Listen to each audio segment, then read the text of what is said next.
EmMajority Report with Sam Seder. The destiny of America is always safer in the hands of the people than in the conference rooms of any elite. Sam Seder. They are unanimous in their hate for me, and I welcome their hatred. We must guard against the acquisition of unwarranted influence, whether sought or unsought, by the military-industrial complex. The Majority Report with Sam Seder.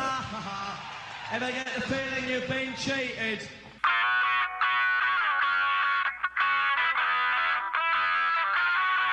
It is Thursday, April 20th, 2023. My name is Emma Bigland in for Sam Seder, and this is the 5-time award-winning Majority Report. We are broadcasting live steps from the industrially ravaged Gowanus Canal in the heartland of America, downtown Brooklyn, USA. On the program today, Michael Sandel, professor of government theory at Harvard University, author of Democracy's Discontent, a new edition for Our Perilous Times. Meanwhile, the Supreme Court has asked for extra time to rule on mifepristone access, which doesn't seem like a good sign. Friday's the estimated deadline, meaning they might try to dump some news on that Friday afternoon. The distributor of generic mifepristone has sued the FDA to protect the drug if SCOTUS overturns its approval. Harlan Crow wasn't just paying off Supreme Court justices with weird gifts and property. The New Republic found that he donated cash to the centrist group No Labels as well. In better Supreme Court news, they've sided with Texas death row prisoner Rodney Reed, allowing him to continue pursuing DNA evidence that could exonerate him. 3 charged in this weekend's deadly shooting in Alabama. An autopsy of Cops City protester Tortuguita shows that they were shot 57 times by police. Sinema and Mark Kelly appear to be joining Joe Manchin's efforts to sink Julie Sue's Labor Secretary nomination, despite approving her as Deputy Labor Secretary 2 years ago. As expected, Biden has rejected McCarthy's initial debt ceiling proposal, which would cut climate, SNAP, and IRS funding. Speaking of that IRS funding, it has increased enforcement and raised the Treasury an extra $108 billion this tax cycle.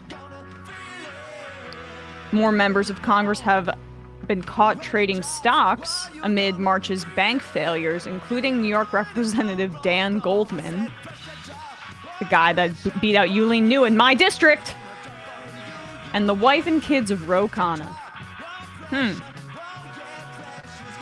SpaceX's Starship rocket took off this morning and proceeded to explode in midair. Elon was there. Why would you post my assassination coordinates? House Republicans are set to pass a bill today that would ban trans women and girls from female sports. Female athletes like Megan Rapinoe have written a letter vehemently disapproving of it. Florida State Board has approved DeSantis' expansion of Don't Say Gay to all grades. A semi-automatic weapons ban has passed the Washington State Legislature. And lastly, the Oklahoma County Commissioner, who was recorded discussing lynching black people and killing reporters, has resigned. All this and more on today's Majority Report. Welcome, everybody. I am feeling refreshed from my time off. Appreciate all the kind words about my birthday on Tuesday. It was really nice just to kind of step back. I heard I missed a pretty fun call yesterday. Happy not to be in for that.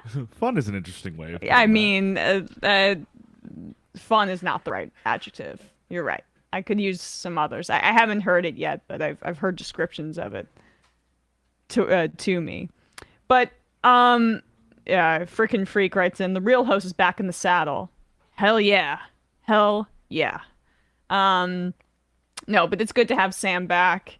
We're hopefully getting Matt back soon. So slowly we're piecing the crew back together, and we'll be bringing you our regular scheduled program as soon as next week, most likely.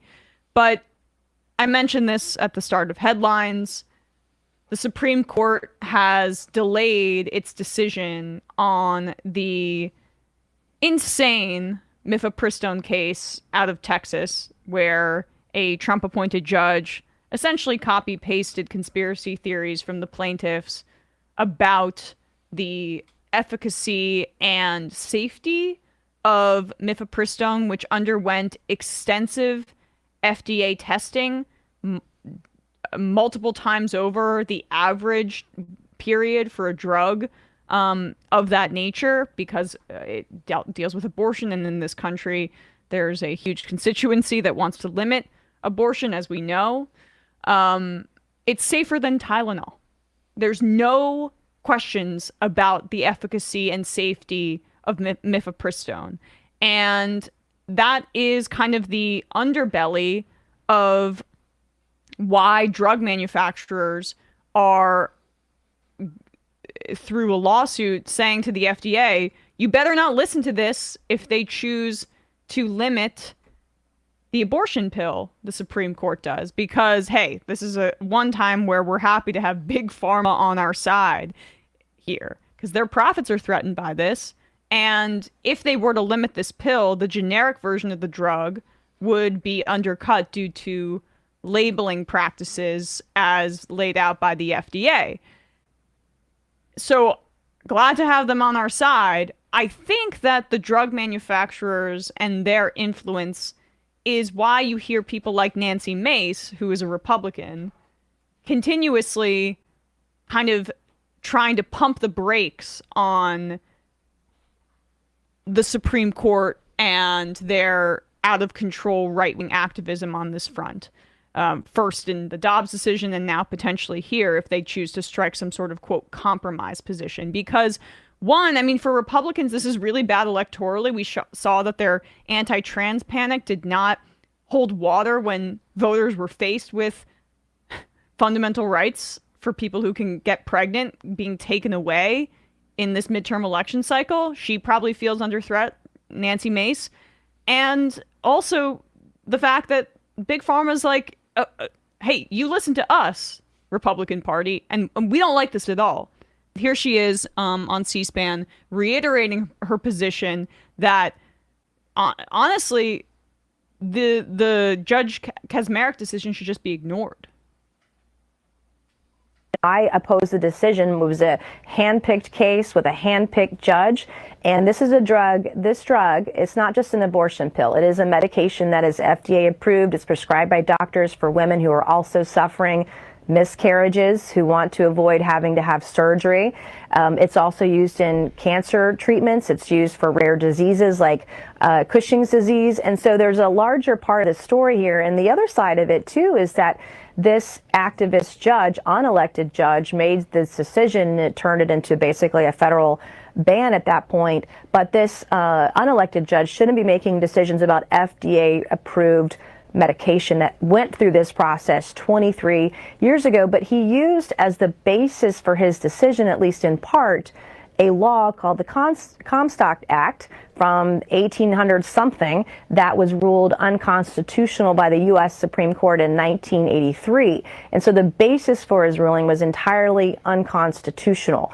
And I think, you know, we've got to make that delineation here. And the other thing that I want to say about that ruling is that when President Trump was president, there were plenty of Republicans that wanted to ignore activist judges when they ruled against President Trump. And so it shouldn't be a surprise that someone on either side wants to ignore a ruling that they disagree with. And, you know, that's the way this goes. And I want to be a strong voice for common sense and for finding that middle ground.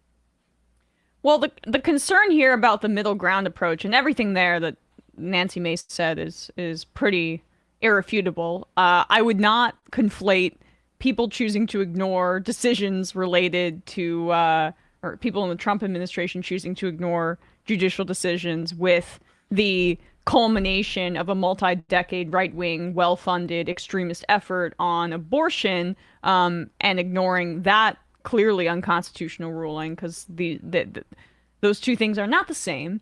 But when she says compromise, that is not the best, and she's a Republican, so this is why, but that's not the best path forward, because the Kaczmarek decision was appealed to the extremist activist Fifth Circuit, and they struck a, quote, compromise position, which essentially limits mifepristone, the abortion pill, and puts restrictions on it that would only allow it to be used in the first 7 weeks of pregnancy. Currently, it's 10 weeks.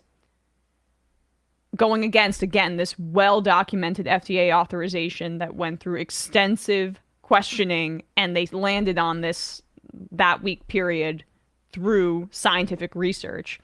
And the most cumbersome element that was proposed by the Fifth Circuit is that it would require 3 in-person doctor's visits instead of just getting it over telehealth, which is now an increasing kind of way for people to get access to healthcare if they don't have the time. Say they're working 2 or 3 minimum wage jobs. Say they even have the ability to go to a doctor. So we already don't have a equitable healthcare system in this country, to put it mildly. A lot of people don't have the ability to see a doctor at all. And now what the Fifth Circuit is proposing is 3 doctor's visits. How can people have the time? How can people afford that? But obviously that's the point. So I really don't like saying we're going to strike compromise on here.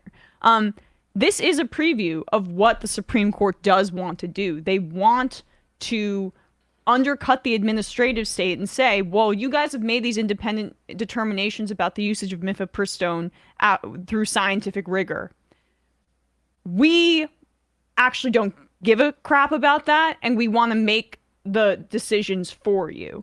This is the definition of judicial activism, when they're going to be like, I don't think I agree with 10 weeks. We're gonna do 7. We're gonna do 7. And telehealth, not 1 in-person doctor's visit, not 2, but 3. Like, this is the role that the legislature is supposed to be playing in our constitutional system. But the judiciary has decided it's our job to write the rules. And I love how they're just completely scrapping the states' rights arguments here, the Fifth Circuit. Like, let's cherry pick this. Hey, Kaczmarek, this total psycho, has planted his flag here. The FDA has planted their flag here. And it's our job to strike a middle ground. No, it's not. No, it's not. It's your job to decide what is legal and what isn't. But, I mean, to expect the Supreme Court to abide by its constitutional kind of guardrails is hilarious at this point. So I don't even know why I'm going down that road. But the point is just that they're so far gone that this is what's being entertained at this point. So at the same time, though, look at what is happening on the state level. Like, this is what people need to understand. Nancy Mace is a member of Congress on the federal level. She's a representative looking out for her own interests. And the problem with being a Republican and trying to do that is that they want to have it both ways. They want to represent the drug manufacturers. They also want to have electoral success and maintain their power by not having any anti-abortion backlash, any backlash to abortion restrictions, I should say. And then at the same time, this is the base that they cultivate. These are the groups that they listen to. This is Cincinnati Right to Life leader Nancy Streitman speaking at the Ohio State Legislature about a 10-year-old girl who went out of state to get an abortion. This is how these psychos think. She cried and begged for a little sister or a baby. And while a pregnancy might have been difficult on a 10-year-old body, a woman's body is designed to carry life. That is a biological fact. It is not designed to have disgusting death instruments remove her preborn child from her womb. Both situations would be difficult, but we know for a fact that every single time life wins. And that, again, is a statistical fact. It's a terrible, tragic situation, and we must do better to protect children from that kind of a difficult situation that allows such heinous, horrible abuse. And I'm sorry the abortionist did not report the rape, and I'm sorry that the mother permitted this. In an effort to have things that are accurate on this record in this very distinguished body in these halls where laws are made, that is simply untrue. It was reported. So let us not continue to spread disinformation time and time again about certain families' personal issues that they have dealt with in terms of a 10-year-old rape victim being raped and child sexual abuse. I take extreme offense to that on behalf of the family and the poor 10-year-old who was subjected in that way to being raped at such a young, tender age. Yeah, I mean, to put it mildly, I appreciate the pushback. I mean, that's it. She says a woman's body is designed to carry life. Yeah. Not every woman. There are women who can't get pregnant, cis women. And that doesn't make them any less of a woman, you psycho. And a 10-year-old is not a woman. A 10-year-old is a girl. And there are well-known health ramifications for underage pregnancy, especially at the age of 10. At the age of 10. And in the United States, I heard the statistic this morning when I was listening to Democracy Now! People are 14 times more likely to die from carrying a pregnancy to term than from an abortion. 14 times more likely to die in this retrograde nation, where we're way down the list, at the bottom in terms of quote-unquote first world countries with infant mortality. We are at the bottom. We're near or at the bottom. 14 times more likely to die from a pregnancy than from an abortion, especially an abortion with a drug like mifepristone in early weeks of pregnancy, when it is well documented that the abortion pill is very effective. I mean, it just... Nancy Mace can say all she wants on the national stage, but on the local level, these are the people that are pushing for this kind of extremist position. And that's why the construction of a compromise is harmful. You beat these people. You don't compromise with them. Because as we saw, Dobbs was supposed to be the compromise. States' rights, bring it to the states. And now, within less than a year, you have a push from a right-wing extremist group to a hand-picked right-wing extremist judge, and shot it up to the Supreme Court to see if we could get a federal restriction on the abortion pill. Don't take these psychos at their word. Don't strike a compromise with them. You beat them. And if the Supreme Court decides that they're going to play this game, you ignore the ruling. As AOC has said, as Nancy Mace, Republican, has said. Biden administration, do the right thing and prepare yourselves, because this is coming. All right, guys, we're going to take a quick break, and when we come back, we'll be joined by Michael Sandel.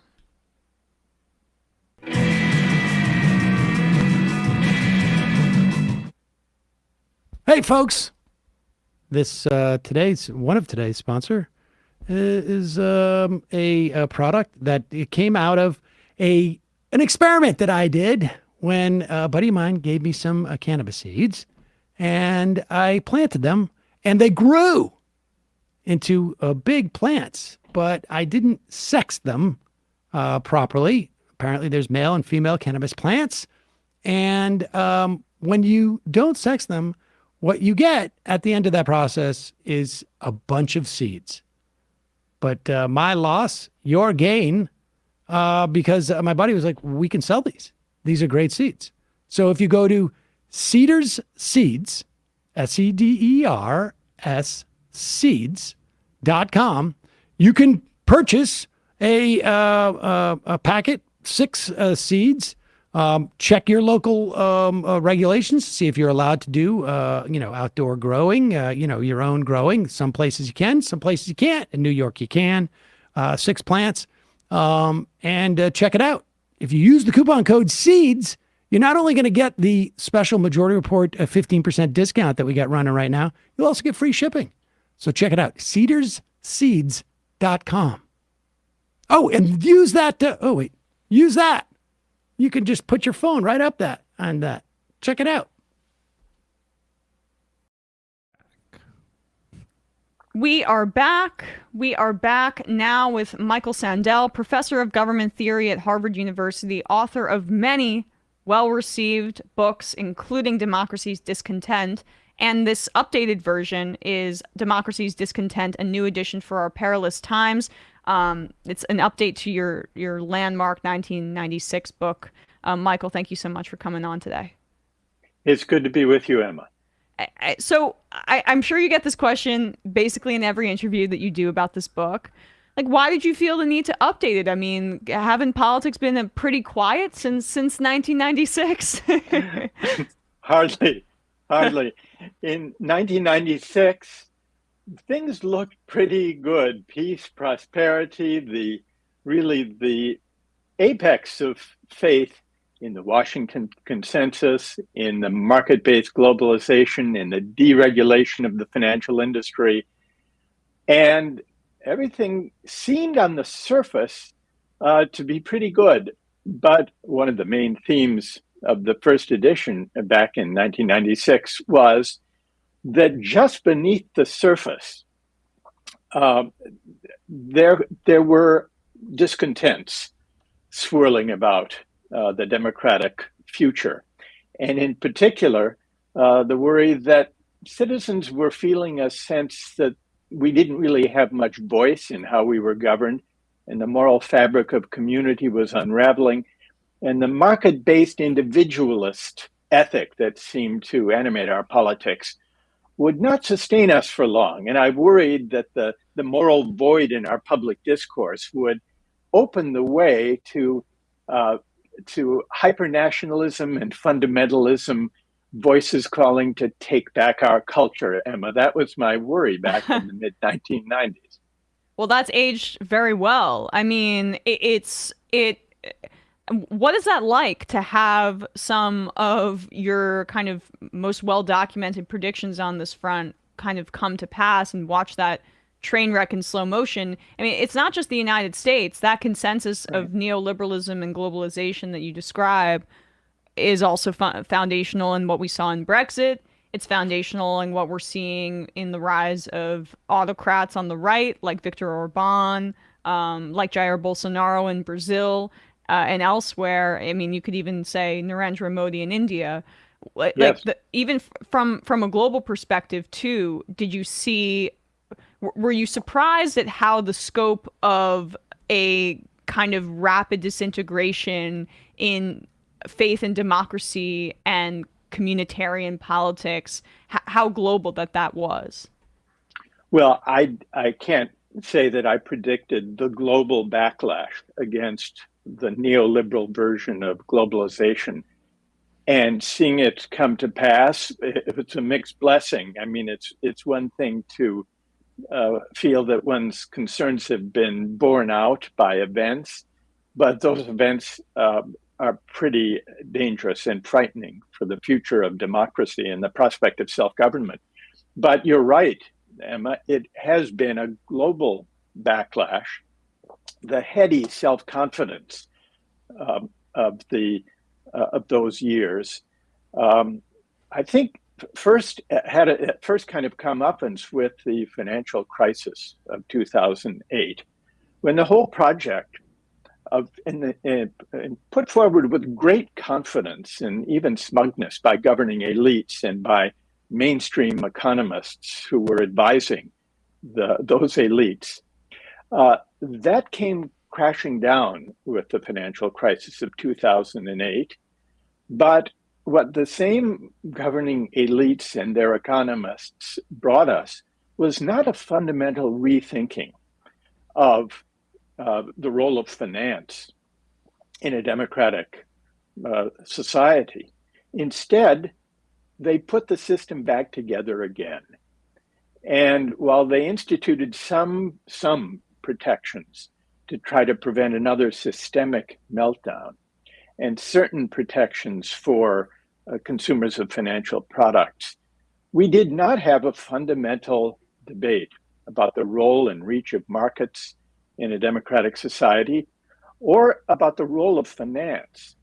And so I think that the anger that came with the bailout, and it was on the right and on the left we had the Occupy movement, and then the energized Bernie Sanders campaign of 2016.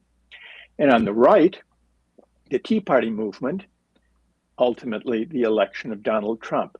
So the sense of injustice that was held underground in the aftermath of the bailout found expression in politics, and it contributed to the gathering resentments and anger and sense of grievance that found dark fruition in the election of Trump and Brexit in Britain, as you say, and in many other authoritarian populists in around the world. So the question now is, can we rethink the structure of the economy, reconfigure it in a way that is more amenable to democratic politics and control?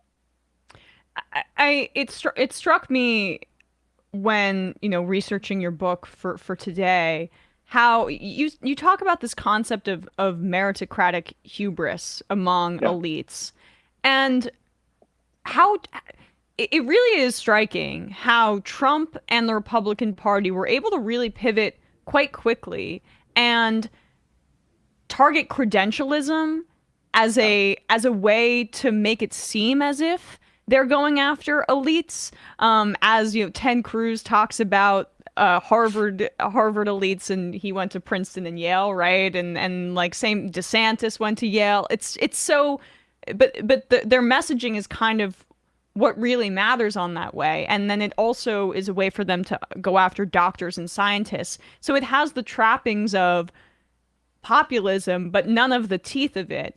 And it as you say, it was a real missed opportunity for the left and the Democratic Party not to feel that moment and understand we have to provide a more robust and important alternative to this, which is really, I think, where you can see why Trump got elected. Emma, I think that's right. What we had with Trump was a kind of plutocratic populism, a faux populism. But it's not enough simply for those of us, say, to the left of center, to say how terrible Trump was and to point out the hypocrisy of massive tax cuts for the wealthy and for corporations carried out by a supposed populist. It's not enough. It's also important for us to ask the question, what was it that he was appealing to that we missed, that mainstream Democrats and mainstream Republicans missed about the mounting anger and frustration?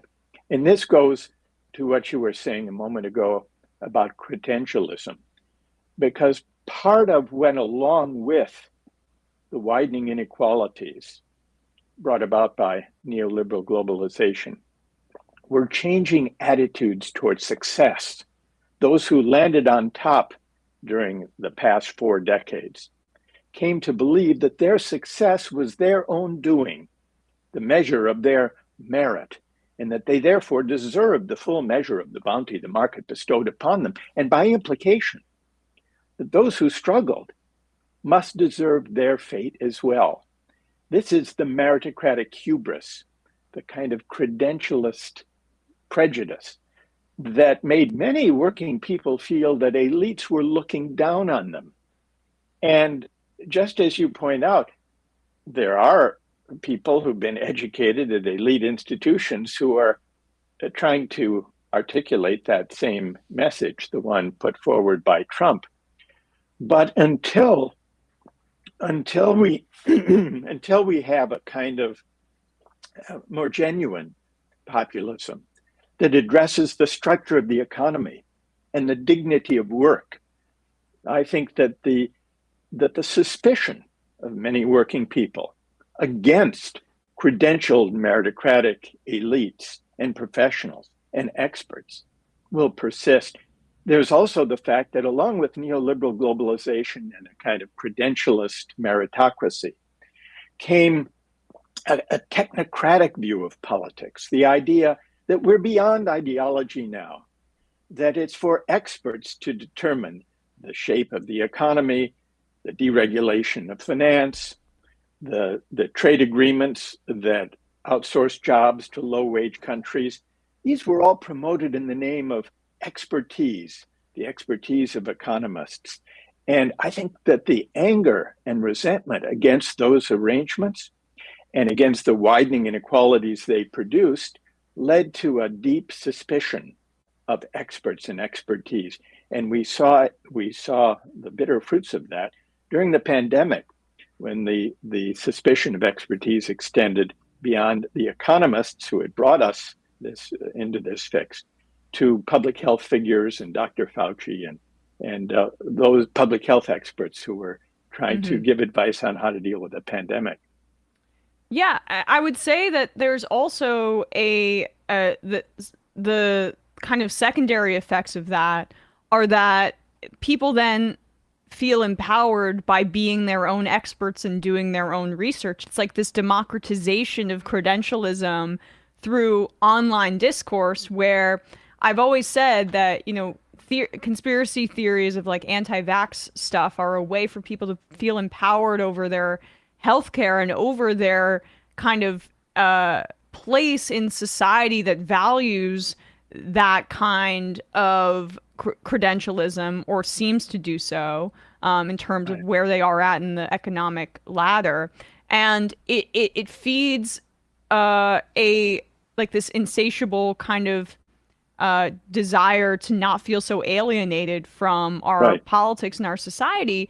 And it leads people down roads of further alienation as they get into these kind of subcategories through, again, conspiracy theory online. Yes, and I think we should not underestimate the extent to which this alienation has partly to do with higher education and the role that universities have come to play.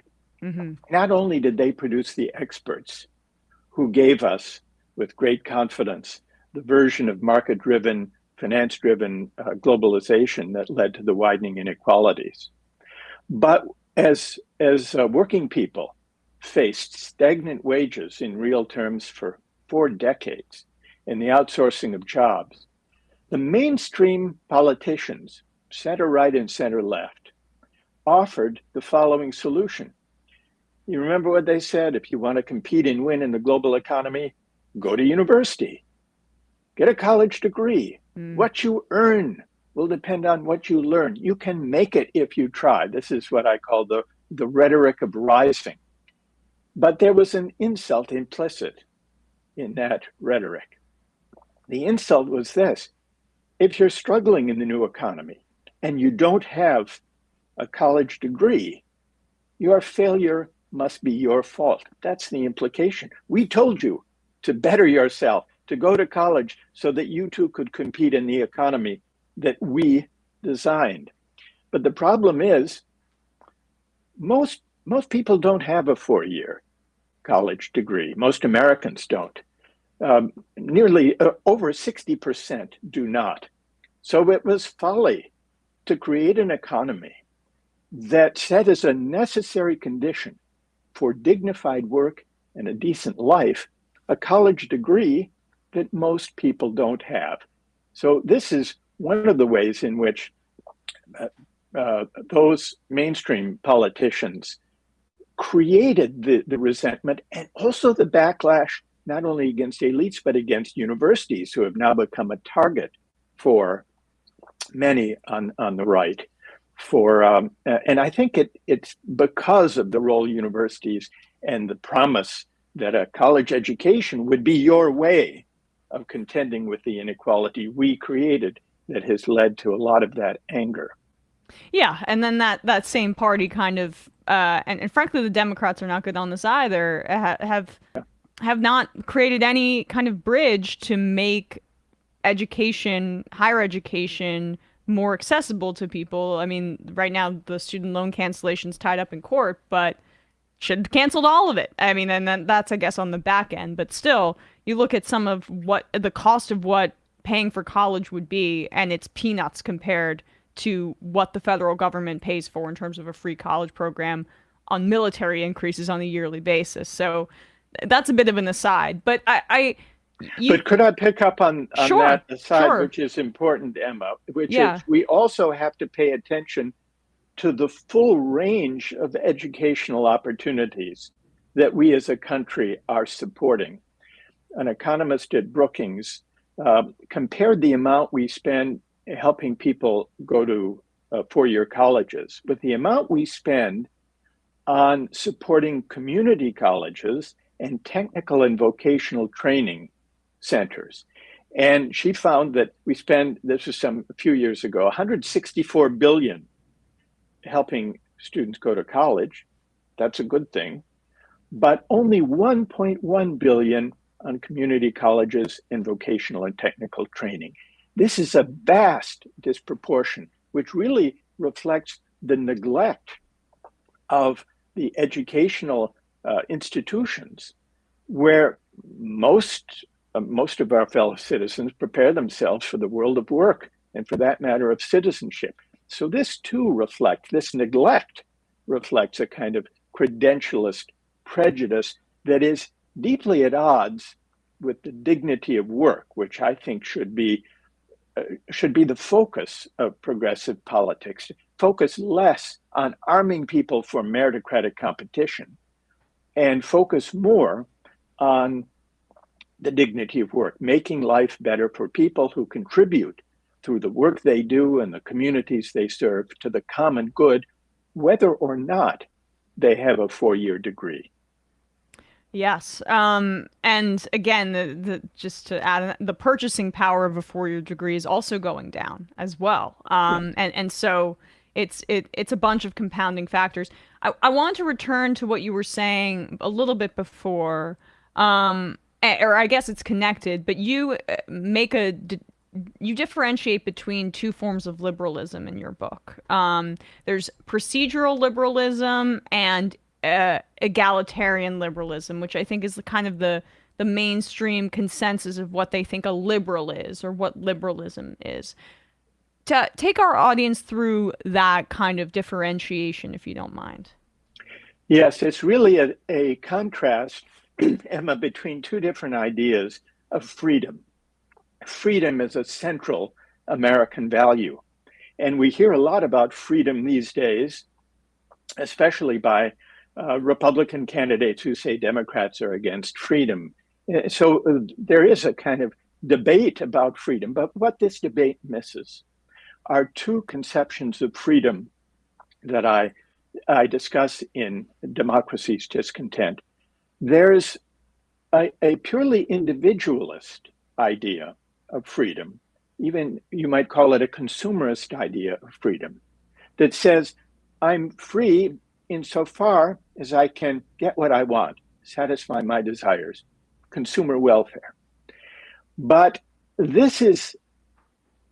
I try to contrast this with what I would call a civic conception of freedom that says being free in the sense of a consumer having access to the abundance of this country and the economy. That matters, but it's not the only thing that matters, and it's not the only part of freedom that counts. Really, to be free is to have a voice, a meaningful say in how we are governed.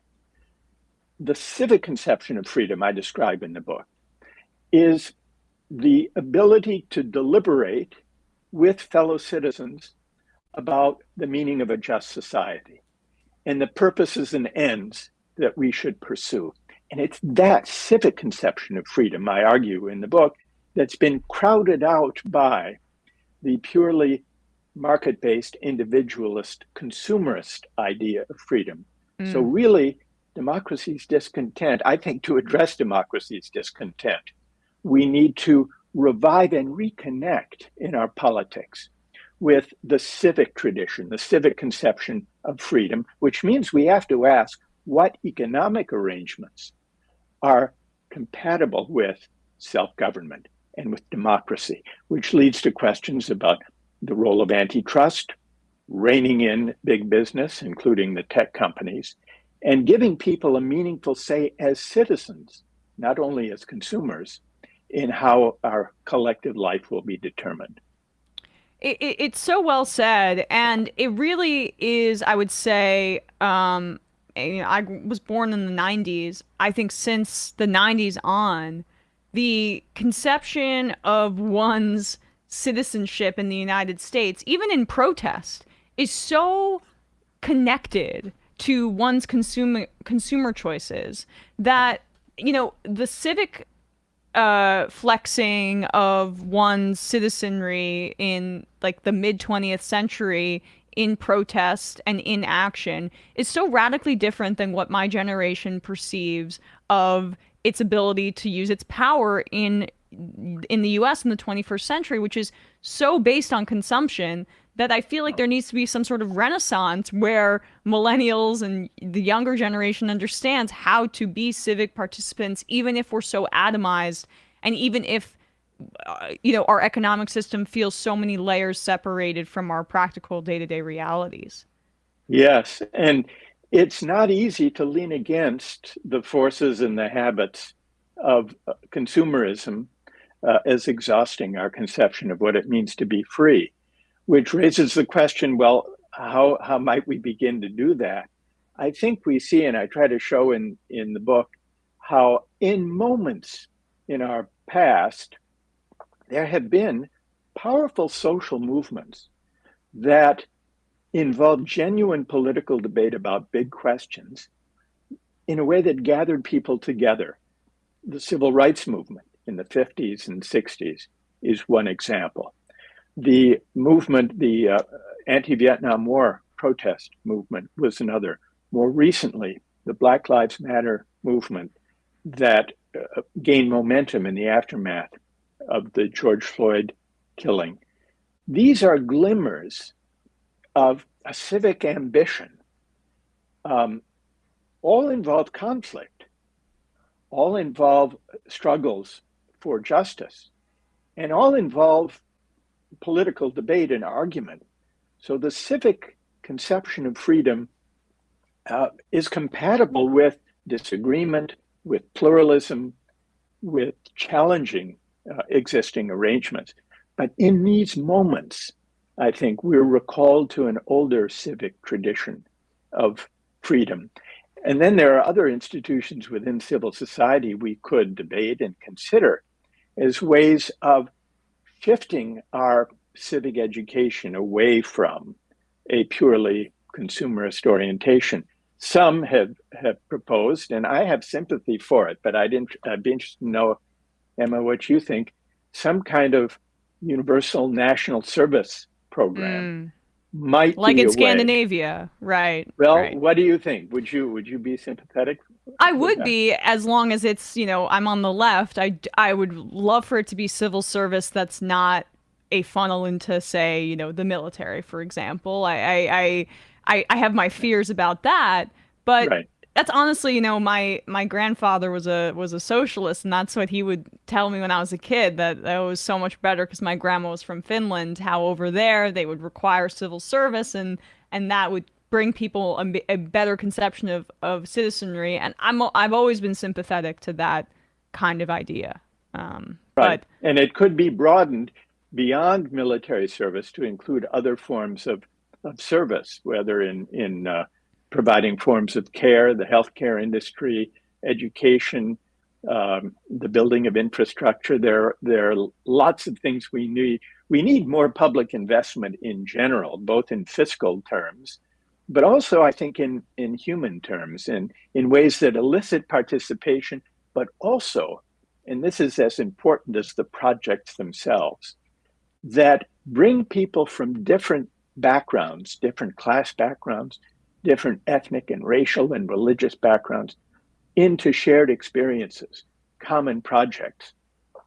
Because part of one of the most corrosive effects of the inequalities that have been widening in recent decades is that those who are affluent and those who are of modest means increasingly live separate lives. We send our kids to different schools. We live and work and shop and play in different places. And this isn't good for democracy. Democracy doesn't require perfect equality, but it does require that people from different backgrounds encounter one another in the course of their everyday lives, because this is how we learn to negotiate and to abide our differences. And this ultimately is how we come to care for the common good. So rejuvenating the public places and common spaces of shared democratic citizenship, I think that has to be part of any attempt to revive the civic conception of freedom that I describe and I'm trying to evoke in the book. How much of it, though, is just strengthening our social institutions? Like, no more charter schools. We're not splitting up our, and again, this is kind of wish fulfillment, but if I were to be queen tomorrow, and what would I determine? No, we're going to make our public institutions as robust as possible. We're not siphoning off public money for a religious school in Oklahoma or wherever they're making that decision right now. Or we're going to have a universal healthcare system so that the people are not torn apart by kind of very individualized private healthcare experiences. I mean, to me, it seems like that's only part of the equation for you, but I think that's such an important part. Well, what I do think is important is to strengthen public institutions and public provision of essential goods. So that the original idea of the public schools, going back to Horace Mann, was not only to create schools that would be accessible to those regardless of financial means. That was a very important part of it. But he also took seriously the class mixing character of the public schools. And so I think part of what we have to do in rebuilding the civic infrastructure of a shared democratic life is to make public institutions good enough and strong enough and well-funded enough so that everyone will want to participate in them. So the public schools should be good enough and strong enough so that parents from the affluent part of town will want to send their kids there. And public transportation should be good enough and clean enough and reliable enough so that everyone will want to use it. Not only those who can't afford, private cars or drivers or something such as that. And I would say the same for public libraries, public parks and recreational areas, public workout facilities, so that people don't feel the need to secede even from those to enroll in private health clubs. So the health of democracy depends in part on the strength of the public institutions within civil society that not only provide services, but do so in a way that brings us together. It's community building, it's civic education by inadvertence in a way, but over time, when we find ourselves in the same spaces and public places, availing ourselves of services and education and healthcare and recreation, we come to see one another as fellow citizens engaged in a common project. And that, I think, is necessary to any attempt to bring about a politics of the common good. So yes, I mean, that was one thing I should have added, the preponderance of more public spaces. That's so, I mean, I'm here in Brooklyn or here in New York, it's just this constant conversation about, oh, I don't want to see homeless people on my streets, and places like coffee shops being cashless because they don't want homeless people using their bathrooms. And it's because we have no public spaces left in this country in many ways anymore. And I think that is really a lot of what you're talking about here too, which is the financialization of our politics, the neoliberal consensus being so hard to break through here. And I guess that'll be my real final kind of question is, what are some of the glimmers of hope that you're seeing in breaking that consensus? Because I do think, like, right now in the Biden presidency, I feel more hopeful that consensus is being broken than I did during the Obama presidency. Yeah, well, that's interesting. Yeah. Because Joe Biden has been around for a very long time, and we think of him as and he is a very, he's a mainstay of Washington politics over decades. He would be the first to say that. And I think there have been some surprising, if not fully announced, departures that his administration has made from the neoliberal meritocratic consensus stretching back from the 90s up through the Obama administration. For example, the push for trade agreements that outsource jobs. That seems to have abated. The enthusiasm for deregulation of the financial industry. That's, although I think we haven't gone far enough in regulating finance, that too has shifted. The meritocratic credentialist emphasis. Joe Biden was the first Democratic nominee for president in 36 years without an Ivy League degree. I think this has oriented him, at least just intuitively, toward a greater concern with the dignity of work and the future and prospects of people without a college degree. And in his State of the Union, he spoke explicitly about creating jobs for those without a college degree and according more respect. So and also in the elements of public investment, the CHIPS Act. These were departures from the neoliberal framework. Not to cut you off, but to compare that to the Obama administration, where it was leaked that that Citigroup was helping kind of staff his cabinet. I mean, like, Biden at least has a reflexive kind of distaste for that mentality that you describe, which I think it is different. I think this does represent a departure. What hasn't happened yet, and I would also add strengthening antitrust action, not only for the sake of lower consumer prices, but also for the sake of dealing with unaccountable economic power, including in the tech industry. That is another gesture toward what I call in democracy's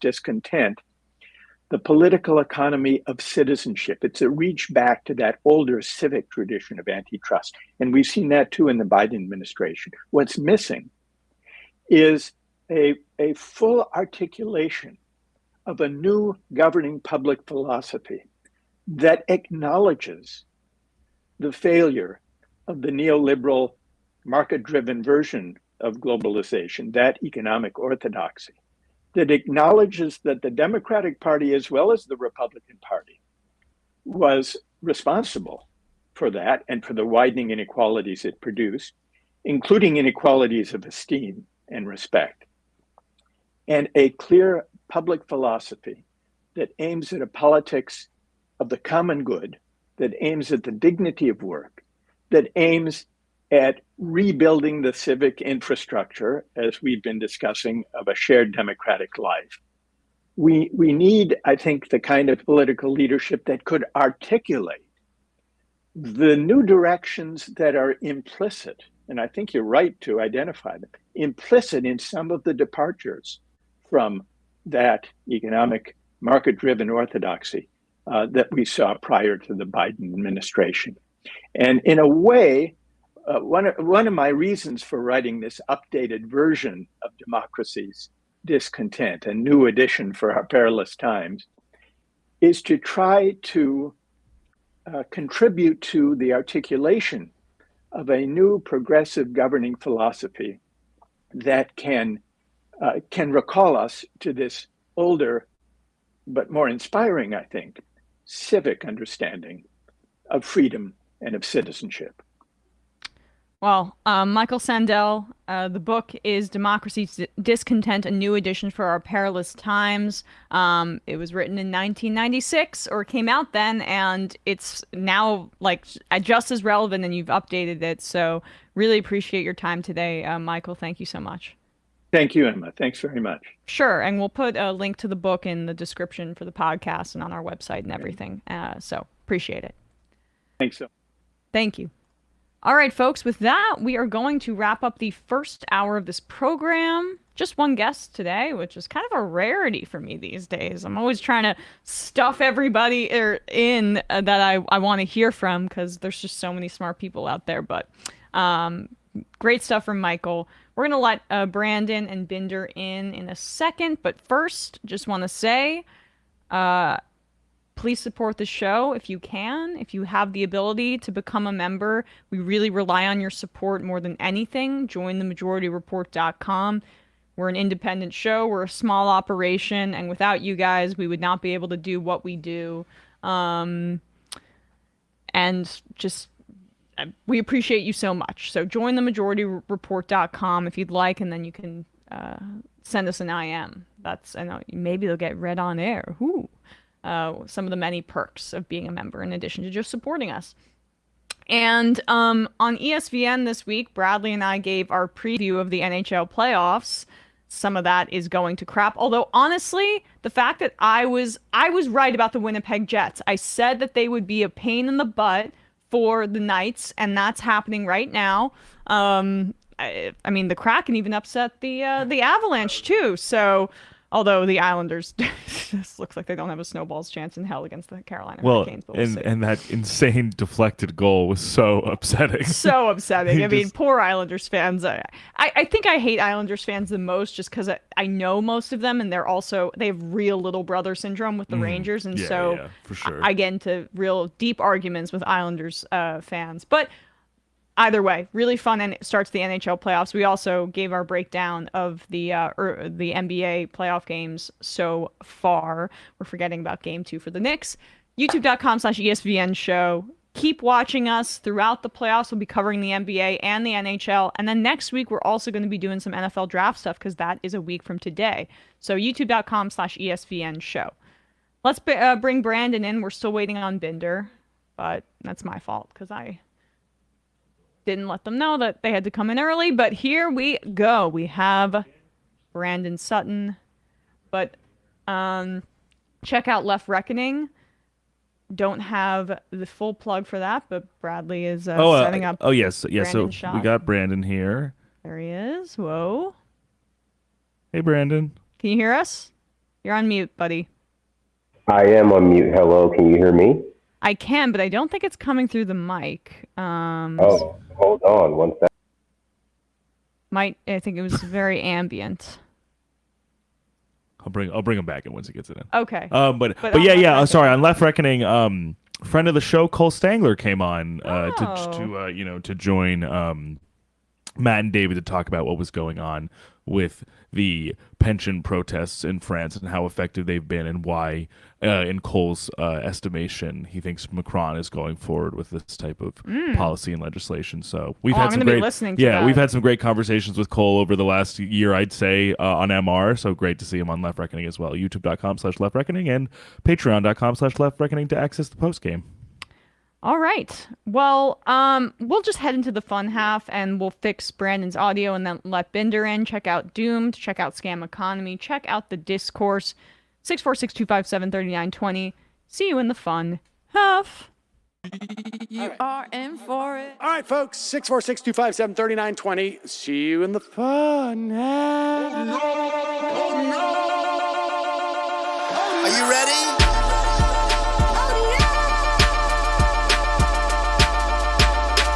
Who sent us this? Alpha males are back. Boy is back. And the alpha males are back. Just as delicious as you could imagine. The alpha males are back. Boy is back. And the alpha males are back. Just wanna degrade the white man. Alpha males are back. I take all of it in my throat. Alpha males are back. Snowflake says what? The alpha males are back, back, back, back, back. You are a madman! And the alpha males are back, back. Oh no, Sam Seder! What a fucking nightmare! We bring back DJ. Yeah, or a couple of them. Just put them in rotation. DJ Danner. Well, the problem with those is they're like 45 seconds long, so I don't know if they're enough of a break. That's fucking nonsense. You see white people doing drugs, they look worse than normal white people, and all white people look disgusting. And the alpha males... Psych. Fuck them. Fuck them. Snowflake says what?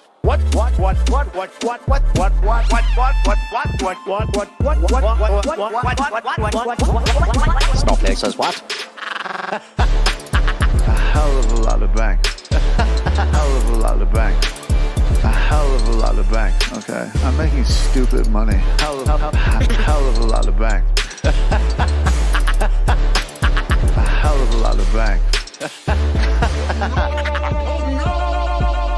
All lives matter. Have you tried doing an impression on a college campus?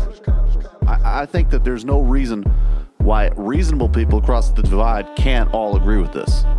Psych. And the alpha males are back, back, back, back, back, back. And the Africans are black, black, black, black, black African. And the alpha males are black, black, black, black, black, black. And the Africans are back, back, back, back.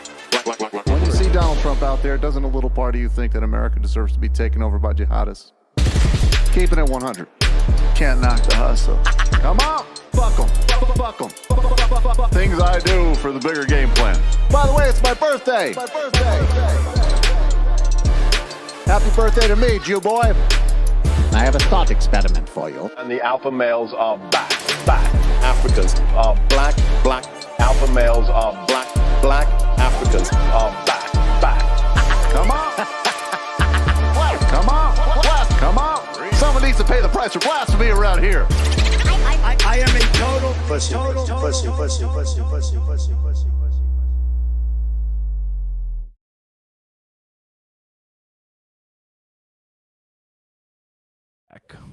We are back, turning off the voicemail, and we are joined by Brandon and Binder. What's up, guys? Nothing much. I managed to be on the right mic this time. Okay, well, yeah, I mean, it does sound a little bit better. It's still a little weird, but I don't. You sound I don't know. muffled a little bit. Yeah. I can pull it closer to my mouth. No, it still sounds muffled. There must be something with that room, but nothing could probably be fixed about it. All right, well. It doesn't sound like a mic issue. Yeah, Okay. I think you're all right. It's not too bad. What's happening over on the discourse, Brandon, speaking of you? Well, I'm in between apartments right now, so I didn't have a chance to do any editing this week, but this weekend we will be back on track, assuming the noise I can do nothing about, as Matt says, doesn't interrupt my productivity. All right.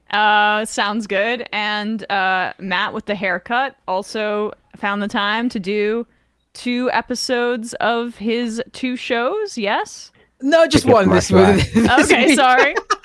No, shot in the dark. There's a few scam economy episodes in the works I need to finish up and get out there. So scam economy's been on a little break, but it's coming. And trust me, we're gonna go beyond even the crypto stuff. Focus more even on Web3, which we have been doing, but also I'm gonna be focusing more on even just like AI, the current AI hype that you're seeing, which is a lot of crypto people just moving to the next big tech thing. So that's look forward to that coming down the line. But on Doom this week, just last night, I had on Michael Edison Hayden of the Southern Poverty Law Center, and also Hannah Geis made an appearance. She also works for Southern Poverty Law Center, SPLC. She made an appearance later on too. So I talked with them about that trial of Douglas Mackey, aka the alt-right influencer Ricky Vaughn, who was convicted of spreading election interference disinformation, and he's facing up to 10 years in prison. It's a really fascinating case. We really do get into the intricacies. Michael is for a long time been in this space, working on these far right figures. And we really do get into the details of it. So it's not just like, this guy's terrible, he's a horrible like, we get into the details of like what could be too much for this guy to face, what he actually did, and dispelling the right-wing misinformation that claims he was just sharing memes. So definitely check that out. It will be up shortly at doomedcast.com, but if you can't wait, it's up right now at youtube.com/Matt Binder. All right. Well, check that out, everybody. And then check us out as we do some clips in the fun half. Let's just start here because I was energized by this last night, and I think it's just something that our audience should keep track of. Not sure if everyone's heard of what natalism is, what it is to be natalist or pro-natalist. But in the case of Elon Musk, it's a billionaire egomaniac who thinks that he has magic sperm that needs to be spread throughout the world to save humanity. So, that's just so you guys know, that's where really he's strong coming image. from. I know. I'm sorry to inflict that upon you guys.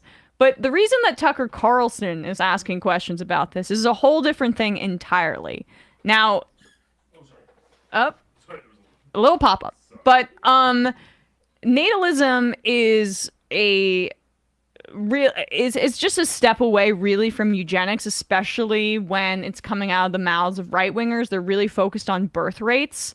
But frankly, they're focused on birth rates of white people. They don't say that explicitly, but that is the undertone. And this is a part of a theme of Tucker Carlson wanting to build a Viktor Orban style political movement in the United States.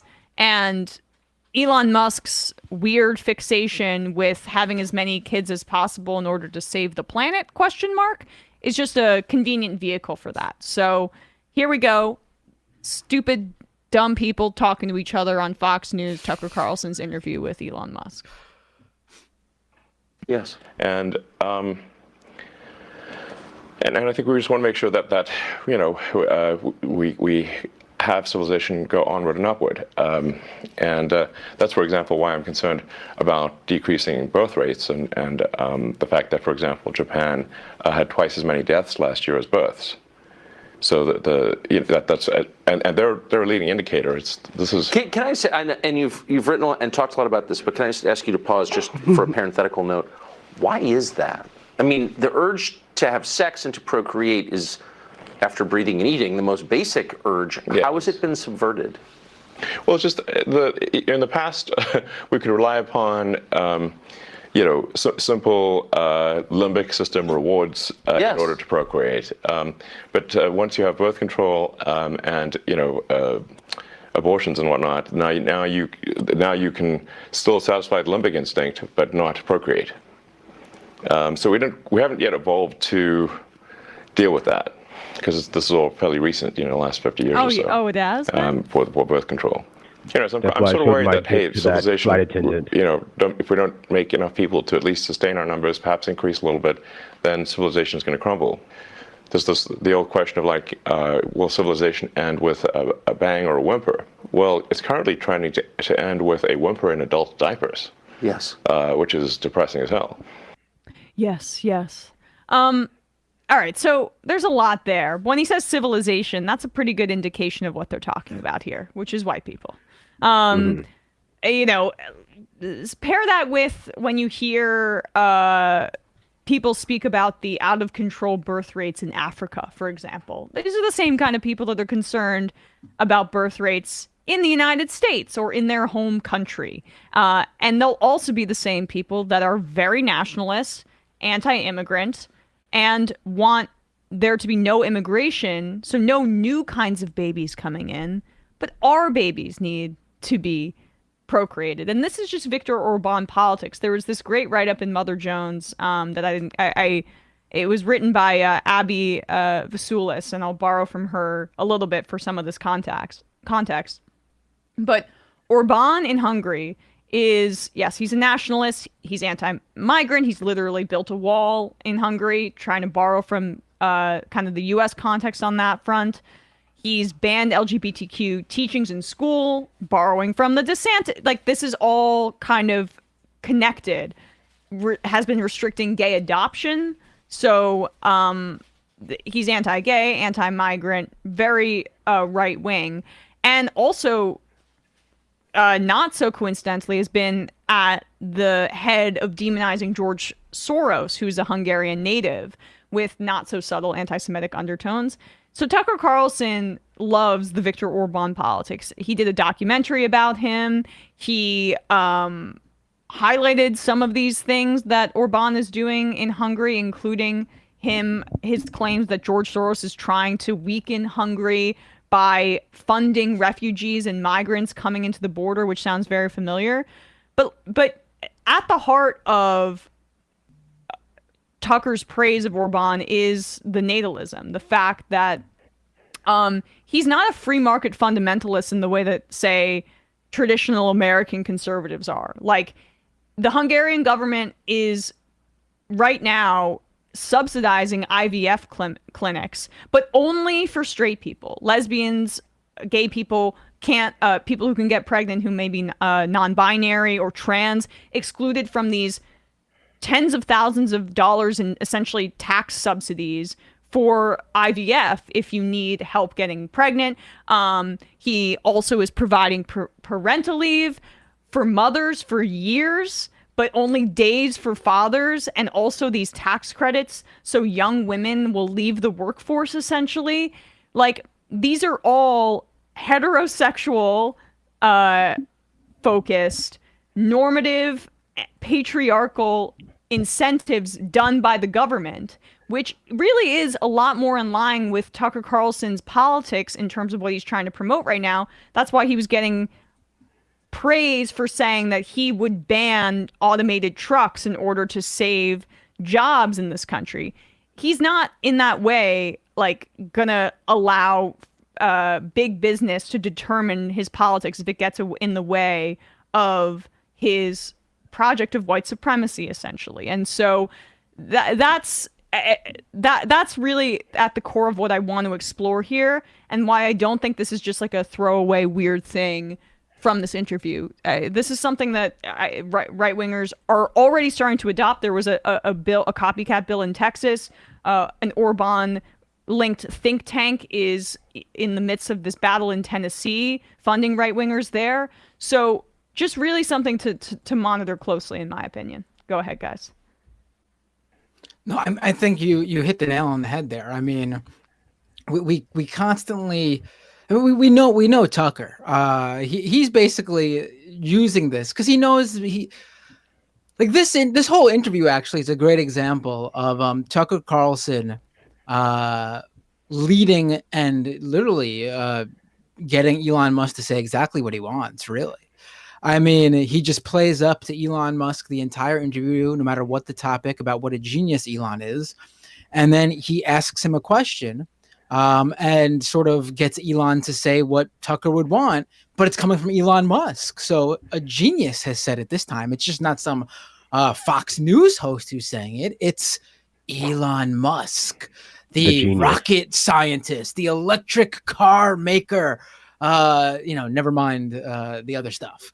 So that's what I sort of was my overall takeaway from the interview. And this is clearly like when did I guess this does fit into whole. And again, this is the idea that Tucker knows what he needs to say to Elon to get Elon to give him what he wants.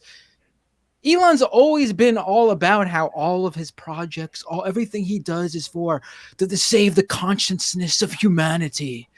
And so Tucker just needs to bring up the whole birth rate issue, which has already been feeding into Musk from other right wingers, as you can see it play out in Twitter in real time, and he gets exactly what he wants out of it.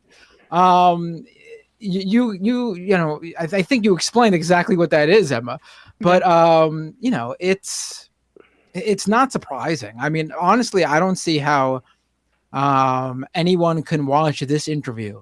I mean, before this interview, but especially after watching this interview, regardless of it being him talking with Tucker, just the content of what they're saying, and not come away with this with saying, I mean, Elon Musk is a full bore, full bore right winger. Like, it's just that simple. Yeah. Yeah, no, I think you hit the nail on the head, Emma, when you mentioned that what this actually is, which is Tucker Carlson and, to I guess a slightly lesser extent, Elon Musk trying to cloak a generally regressive, generally anti-woman, generally, xenophobic idea about like population with a more banal message about like there just not being enough American families. Like the American middle class family as this construct allows for people to, argue for a lot of regressive things under the veil of just trying to protect traditional values as represented in a more banal way, like, the Cleavers, Leave It to Beaver, or like the Bradys. And, the fact that there are no black people in that suburb doesn't, come up, and the fact that, population rates that they're concerned about are only in the quote unquote Western world. But, I think that a lot of people are fooled by these kinds of messages the same way they're fooled by like we just want to not teach kids about sexuality until they're ready rhetoric, because they're just, seemingly reasonable things that are in reality code for incredibly regressive politics. Yes, and it also is meant to deepen a divide between the straights, the white heteronormative family, and the rest of society, which is why, like, being fooled by this kind of faux populist rhetoric is concerning, because universality is the only way forward for pretty much any government program. And like, I also have my skepticism that we would be able to implement any kind of parental subsidy in this country, because we did have a child tax credit that came out during COVID, and Joe Manchin and other conservative Democrats and all the Republicans were instrumental in killing that. Now, if it was tailored just to straight people, they might be on board with it, but there still is that undertone in the Republican Party that's opposed to any kind of government assistance that isn't embedded in, I would imagine, in the same way in like the conservative movement in countries, say like Hungary. Well, yeah, I think Tucker Carlson has said it before too. Like, we need a lot of poor whites too. We need a lot of poor whites in the military. We can't have a lot of, we can only have so many middle class families with middle class kids who can, afford to not be shuttled into the military industrial complex to fight our imaginary war with China and our real shadow wars with the rest of the world. Which are proxy wars for our war with China at this point. And so, this construct of the American family can serve a dual purpose. A, we need to valorize a very specific kind of lifestyle. And B, as people try to achieve that lifestyle, they inevitably fall into the traps that make it impossible to, raise a child without any sort of financial stress. And, ultimately we are just leave so many cracks open for those children to fall into, so they can fall into the prison industrial complex, the military industrial complex. We monetize our failures the same way we monetize our successes in this country. So, I think he gets his way either way. Yeah, right. Exactly. I also just find like the centering of also Elon, when he talks about, the limbic system response. Oh, like, yeah. He's a scientist. I'm just fascinated by also his sort of like kind of foray into basically being like birth control is in the influx or introduction of contraception is bad because like it has introduced more like casual or like non-procreative sex, and that I said like essentially like the negative connotation of like having sex for enjoyment as opposed to having sex for like well, that's populating the fundamentalism. earth. That's the fundamentalism totally. that, I mean, I think Elon's just a weirdo and an idiot. Let's reiterate that. Like, he's not consciously appealing to Christian fundamentalists in this country, but for Tucker's purposes, this is also very helpful for fascism 100%, because then it's justification for limiting abortion and birth control. Because if you're already telegraphing that like sex is sort of inherent to / has to equal procreation, it could almost become an inroad to like, you should not have sex unless you are intending to be pregnant. And that's why homosexuality is dangerous. Yeah. I think the world's most divorced man is correct. Women have too much freedom.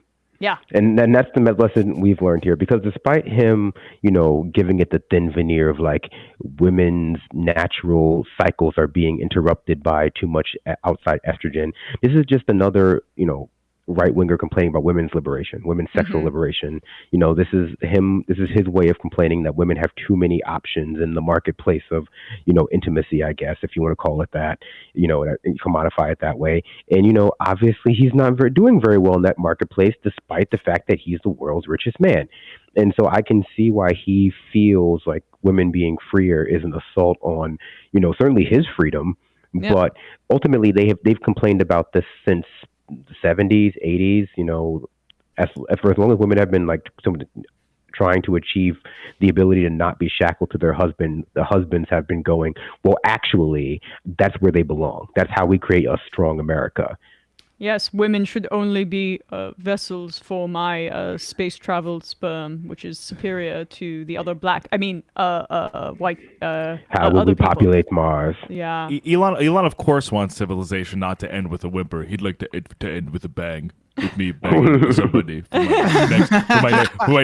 my next 9 children. I thought that was a reference to the rocket that blew up. That too. I thought so at first too, but then I saw where you were going with it. Yeah, I mean, that's it's a double thing, entendre. Right? Bradley's very sophisticated. That's another thing going on right now, right? Well, that rocket. There's something a good metaphor for Elon's rockets not being able to last 5 minutes. You should tweet that. But Brandon, I gotta say, we're getting banned. A lot of complaints about your audio. I'm not sure if there's anything you can do to fix it, but let me check. You're wearing Bluetooth a Bluetooth headset, right? Let me log off. It does sound like it's possible that it's coming through your check your computer settings that it's coming through. Oh, he's off. Yeah, I think he's just going to try to fix it. All right. In the meantime, we'll take a call really quickly. Yeah, sorry, sure. guys. Brandon's just moved, so he's in between places right now. So Either take him how he is or not at all, folks. Exactly. All right, calling from a 412 area code. Who's this? Where are you calling from? 412.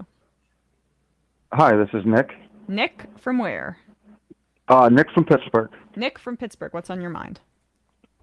Hey, yeah, I wanted to talk a little bit about the rocket launch today. Oh, sure. Yes, the failure to launch.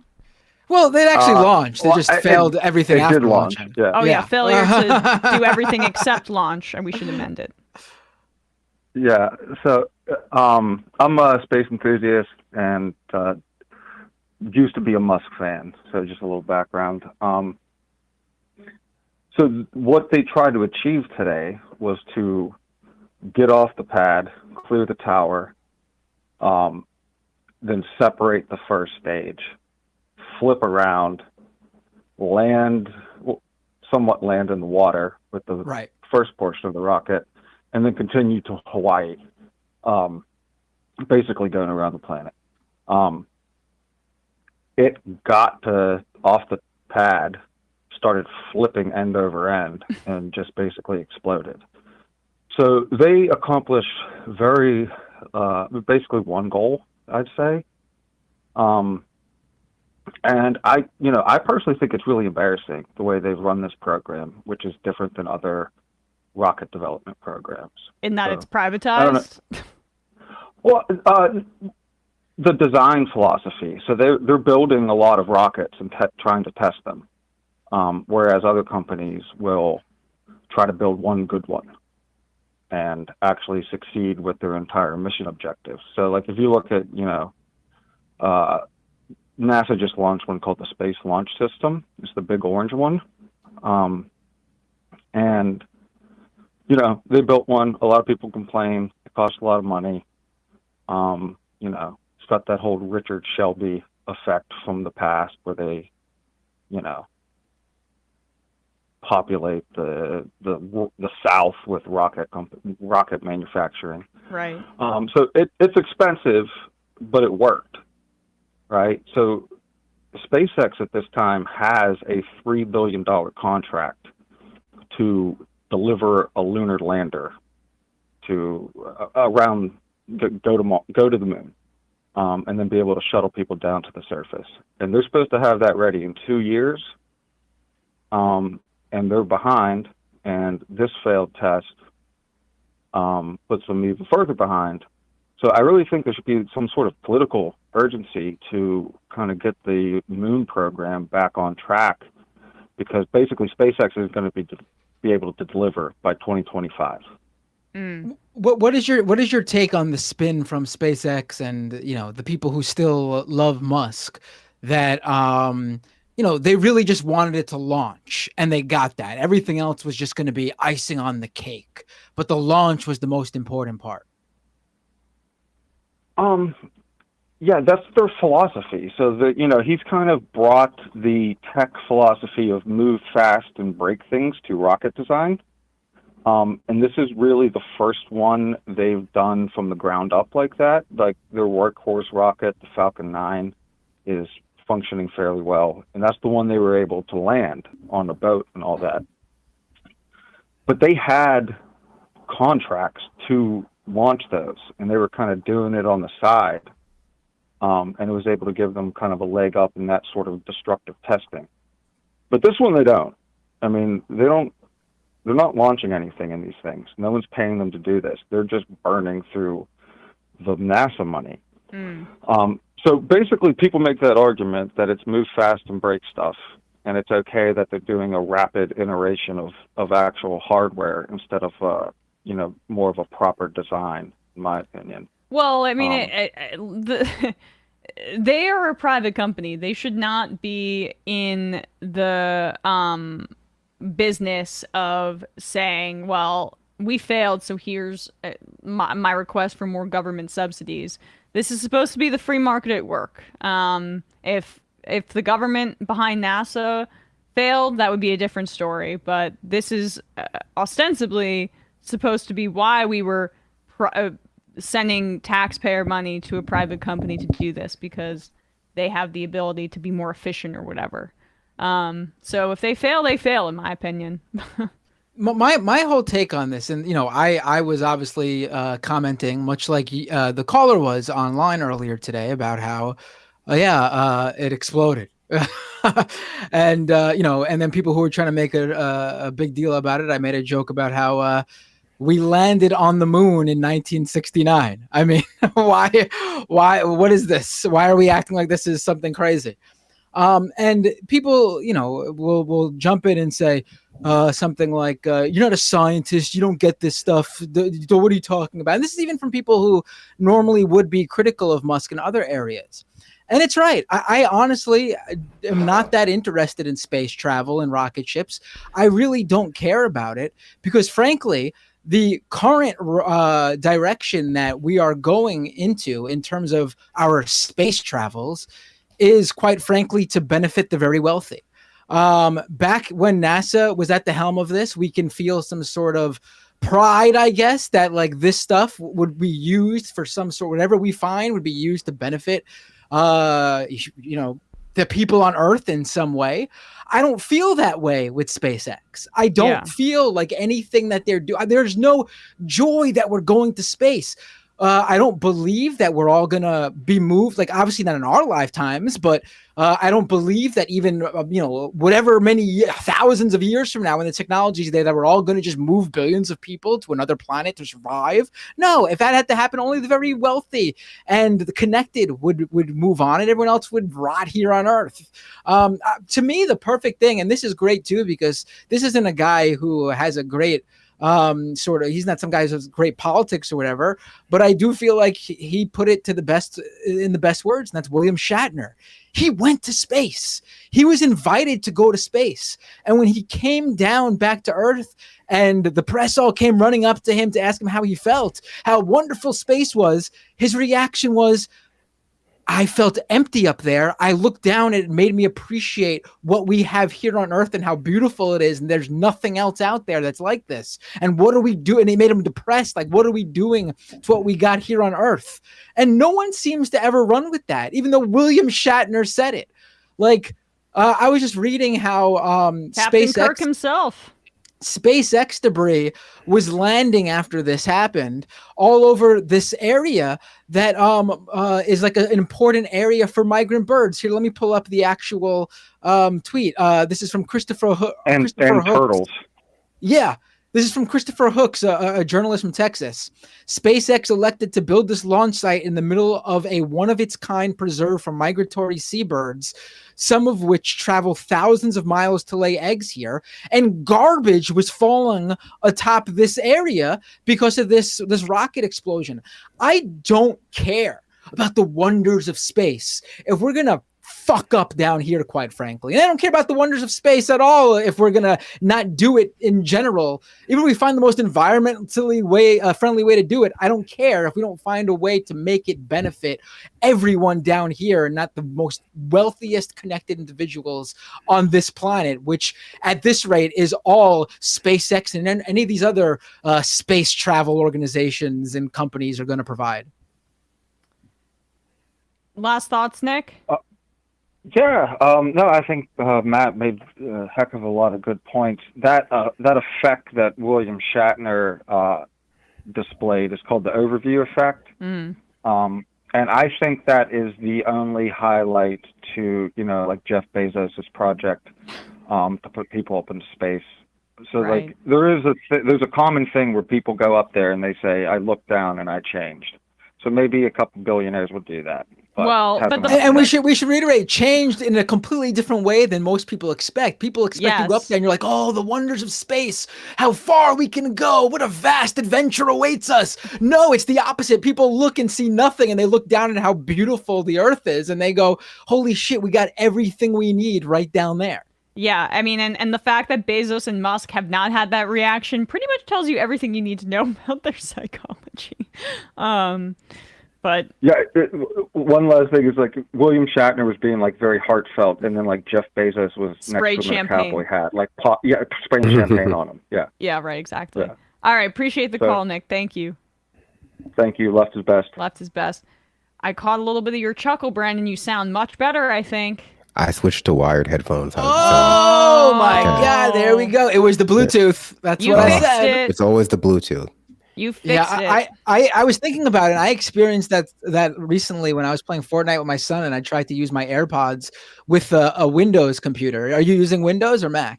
I'm using a Mac, actually. Oh, okay. Well, I tried to. It just wouldn't use it without using Bluetooth, and it was messing up volume. Bluetooth is just not reliable for certain things, unfortunately. I'm glad we could troubleshoot that. I am so glad to. All right, well, let's read some IMs, then we'll do some more clips here. Truck Nuts tried to discuss the Iowa child labor news with a colleague the other day and was told to, quote, respect their culture. Did not realize there was an overwhelming child labor-centered culture in Iowa. Maybe they mean that's them telling on themselves because they know that these child labor laws are disproportionately applying to migrant children. And so they're pretending like that's in the culture of, I don't know, Latin American migrants in this country. It's ridiculous. Matt like door voice, Hapsburth. You add so much to this show and the MR community loves you. Well, thank you very much.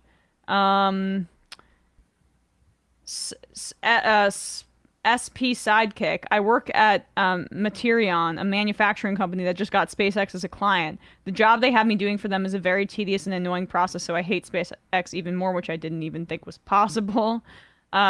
Ryan and Callie, SpaceX accomplished a goal that NASA perfected in the early 1960s. Give me a break. Ash Manson, I would rather have muffled Brandon than no Brandon. Please don't cancel him. Well, he's not canceled. He's back. He's back. I'm back and better than ever. Oh yeah. Audible.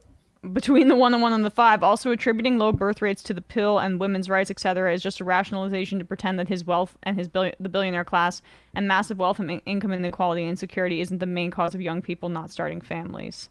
Right, exactly. It's very, very convenient for the wealthy. Jillian in Michigan, I was listening to Sam's show where Bill Maher was talking about how we didn't hear defund the police until 5 years ago. I heard all these ideas, including prison abolition as well in the late 90s, particularly from Angela Davis. It's not new. Yeah. Well, he means that you didn't have to hear about these ideas until about 5 years ago. Exactly. You could pretend like you didn't hear them. And now you're forced, if you don't know how to keep your mouth shut, to react to things that you probably shouldn't react to. I mean, like the idea, we didn't even really get to it in that Elon Musk clip, but the idea that birth control is a 50-year-old phenomenon, are you fucking kidding me? Like, he's an idiot. People have, not to be crass, people have been doing the pull-out method for the entirety of like humanity, basically. So let's like, and there were other forms of actual birth control and abortion medically for a long period of time. Well, I mean, and also like not to get too graphic, but like, you know, there were condoms made out of like sheepskin and stuff. Yeah, like that. yeah, Like, yeah, people, yeah. You know, there was always ways that people wanted to not get not get pregnant. He's really, really dumb. That's the thing that stands out to me about him more than anything. Connor Royd 2024. Ew, this Tucker Elon conversation sounds like an opening scene to a David Cronenberg horror movie. Yeah. Salt Lake Lefty, I expect more people would have more children if they weren't living paycheck to paycheck. Too bad we never tried something like a child tax credit. Yes. Levin from Israel. In Israel, we have a program of civil service that people can do if they get exempt from the army. The result, constitutions that are starved for constitutions that are starved for workforce use, 18 years old children who get pocket money for important jobs in care and education instead of investing in trained professional state employees and paying them a living wage. The children are not often trained and supported in their work. Yeah, I mean, I was not endorsing that. Fair enough. I don't think the idea outright is a bad one, but implication, like, there's a ton of hurdles to get over if we actually were to do mandatory civil service.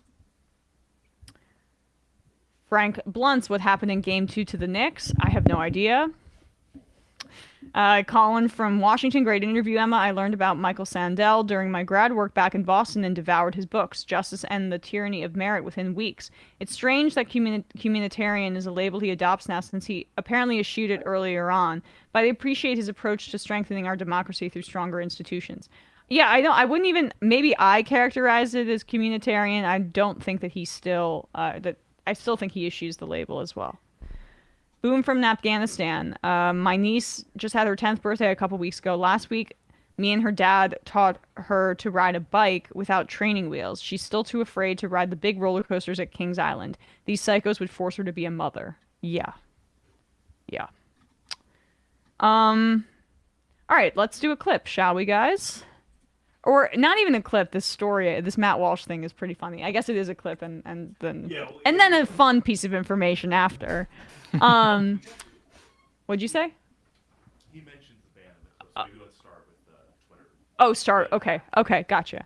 So, not sure if you guys saw this, Binder and Brandon, but the Texas Observer, Stephen Monticelli, the reporter there, he observed this. That Wired, a reporter from Wired named Del Cameron, was suspended from Twitter recently, right, for reporting on Matt Walsh's Twitter account being hacked. What is hilarious here, and Ben Collins pointed this out, like here's the explanation given, and for distributing hacked material. Ben Collins of NBC points this out. Fun fact, this is the very same rule that was used to block distribution of the New York Post story about Hunter Biden, the greatest First Amendment violation in American history. So Ben's being facetious there. But it's a great observation, because we were told that the Twitter files were so revelatory and such a bombshell, more important than Taibbi's reporting on the financial collapse in 2008. Because of this bombshell that Twitter listened to Hunter Biden's campaign when they reached out through channels that they had, because they are a major presidential campaign. The big story here is that powerful people have connections. Oh boy, wow, we never knew that before. And asked them to take down links to material that was stolen from Hunter Biden's laptop, particularly images of him naked that could violate revenge porn laws in many states in this country, and also violate Twitter's terms of service. And they agreed and took down a handful of those links. But now it's happening and it being implemented by Elon Musk's during his tenure at Twitter. taking down and suspending people that are reporting on just his account being hacked. Here is Matt Walsh, though, explaining at Young America's Foundation at an event, talking about why his channel was demonetized. What does this have to do with the hacking, though? He starts off by talking about the hacking. Okay, as, okay. Like a multi-pronged censorship effort against him. Gotcha. Wow.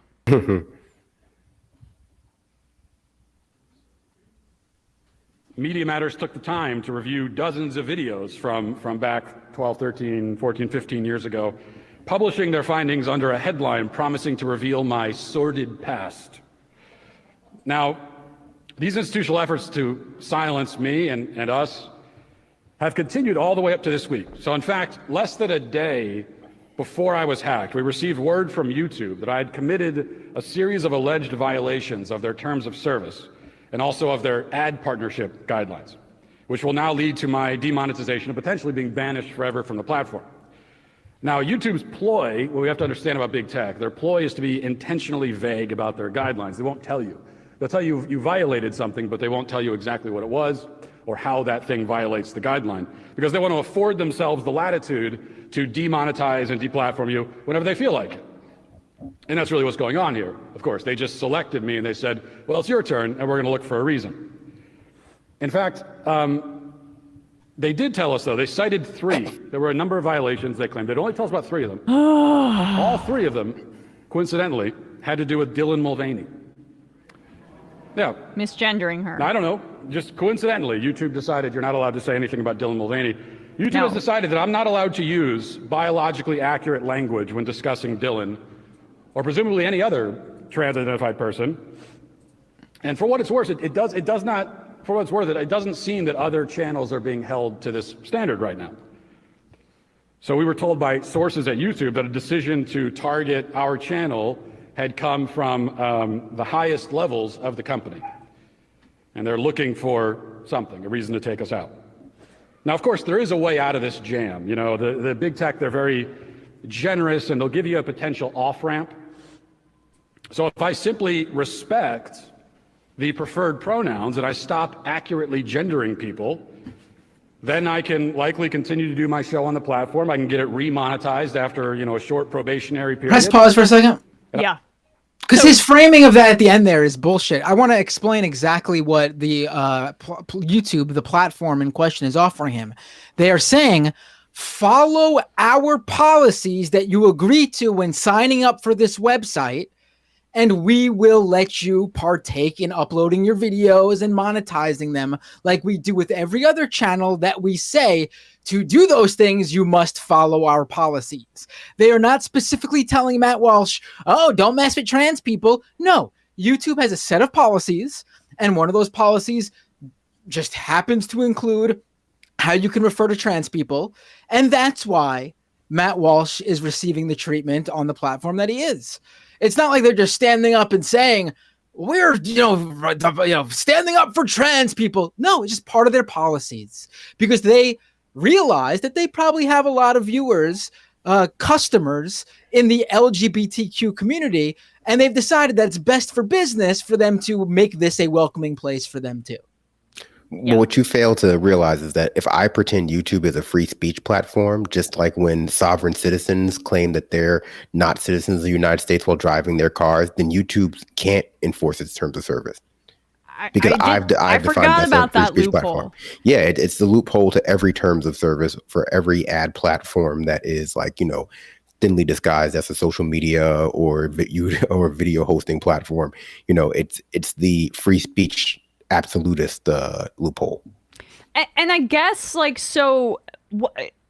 there is censorship on his behalf in suspending accounts for reporting on and reposting the tweets that were put on his account because he was hacked. Again, and then at the same time, YouTube's going after him too. So lots of issues with terms of service that he's dealing with that he wants to make everyone else's damn problem. It's actually really interesting because ultimately right-wingers who pretend to be free speech absolutists about places like Twitter and YouTube and everywhere that they want to like peddle their hate without any consequences, even though they're free market consequences this time, the kind they say they like, is that these terms of service aren't being enacted capriciously enough, like in their favor. The fact that they're actually pretty like, set in stone and like maybe not enforced as equally as they could, because we know that ultimately companies want to make money, but they do start to enforce them when they bring in, negative attention from parents groups, negative attention from special interest groups. Like it hits them in the wallet, they'll like react to that kind of thing. They get mad that it's actually being enforced as opposed to just being capriciously enforced in a petty, vengeful way like Elon Musk does it on Twitter. It's like it's the exact opposite of what they claim to be fighting for. And in this instance, with Elon Musk suspending this Wired reporter, does reporting on the hack, is that the same thing as a violation of the terms of service by posting revenge porn? I mean, like, in my opinion, Twitter accounts have been hacked. I don't remember this policy being implemented under the authoritarian leftist Twitter regime where articles about hacks would be then censored. That seems to be a bit more of an overreach than censoring an article that posts nudes that are against the law in half the states in this country that were stolen off of a laptop and are certainly in multiple violations of their terms of service that are against revenge porn. It certainly seems like it took them less time to deal with this than it does to deal with the accounts that are hacked to promote various types of scams. Because we've seen those stay up for a full week before, pump in free MacBooks before they get taken down. And this was like a few hours.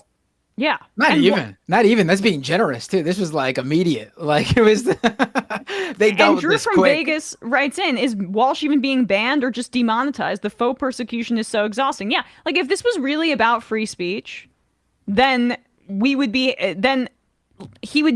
have much more of a case if he was being taken off YouTube. That's not the case. He's just not able to make as much money as he would like because he refuses to abide by their terms of service on misgendering a trans girl or woman. I mean, honestly, like, why are you making this our problem? Why are you making this our problem except to make yourself such a public victim? It's always not about freedom of speech. It's always about the freedom to commodify speech. That's 99% of it. And when it's not that, it's because somebody is a fan of somebody who wants to commodify their speech, and they're arguing on their behalf. Because ultimately, nothing stops Matt Walsh. I don't know if he has this already. Nothing stops him from saying this stuff anywhere he wants, except for on a platform owned by a different company. He could start his own website where he hosts his own videos. Exactly. And they can go directly. But that's your point, Brandon, right? Like they're upset that he can't say what he wants to say outside of the paywall on YouTube to be like a real good kind of hate funnel to the stuff behind the paywall where they really make their money over at the Daily Wire. Like if he really loses like $100,000 as he claims because of these videos, I would imagine that pales in comparison to the multi-millions that he makes at the Daily Wire, given what we know about what they offered Steven Crowder.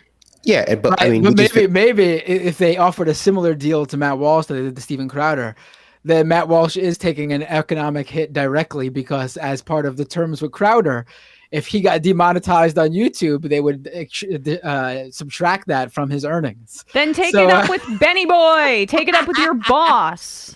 I don't need to hear about this. Right. I mean, listen, they have plenty of places to go now.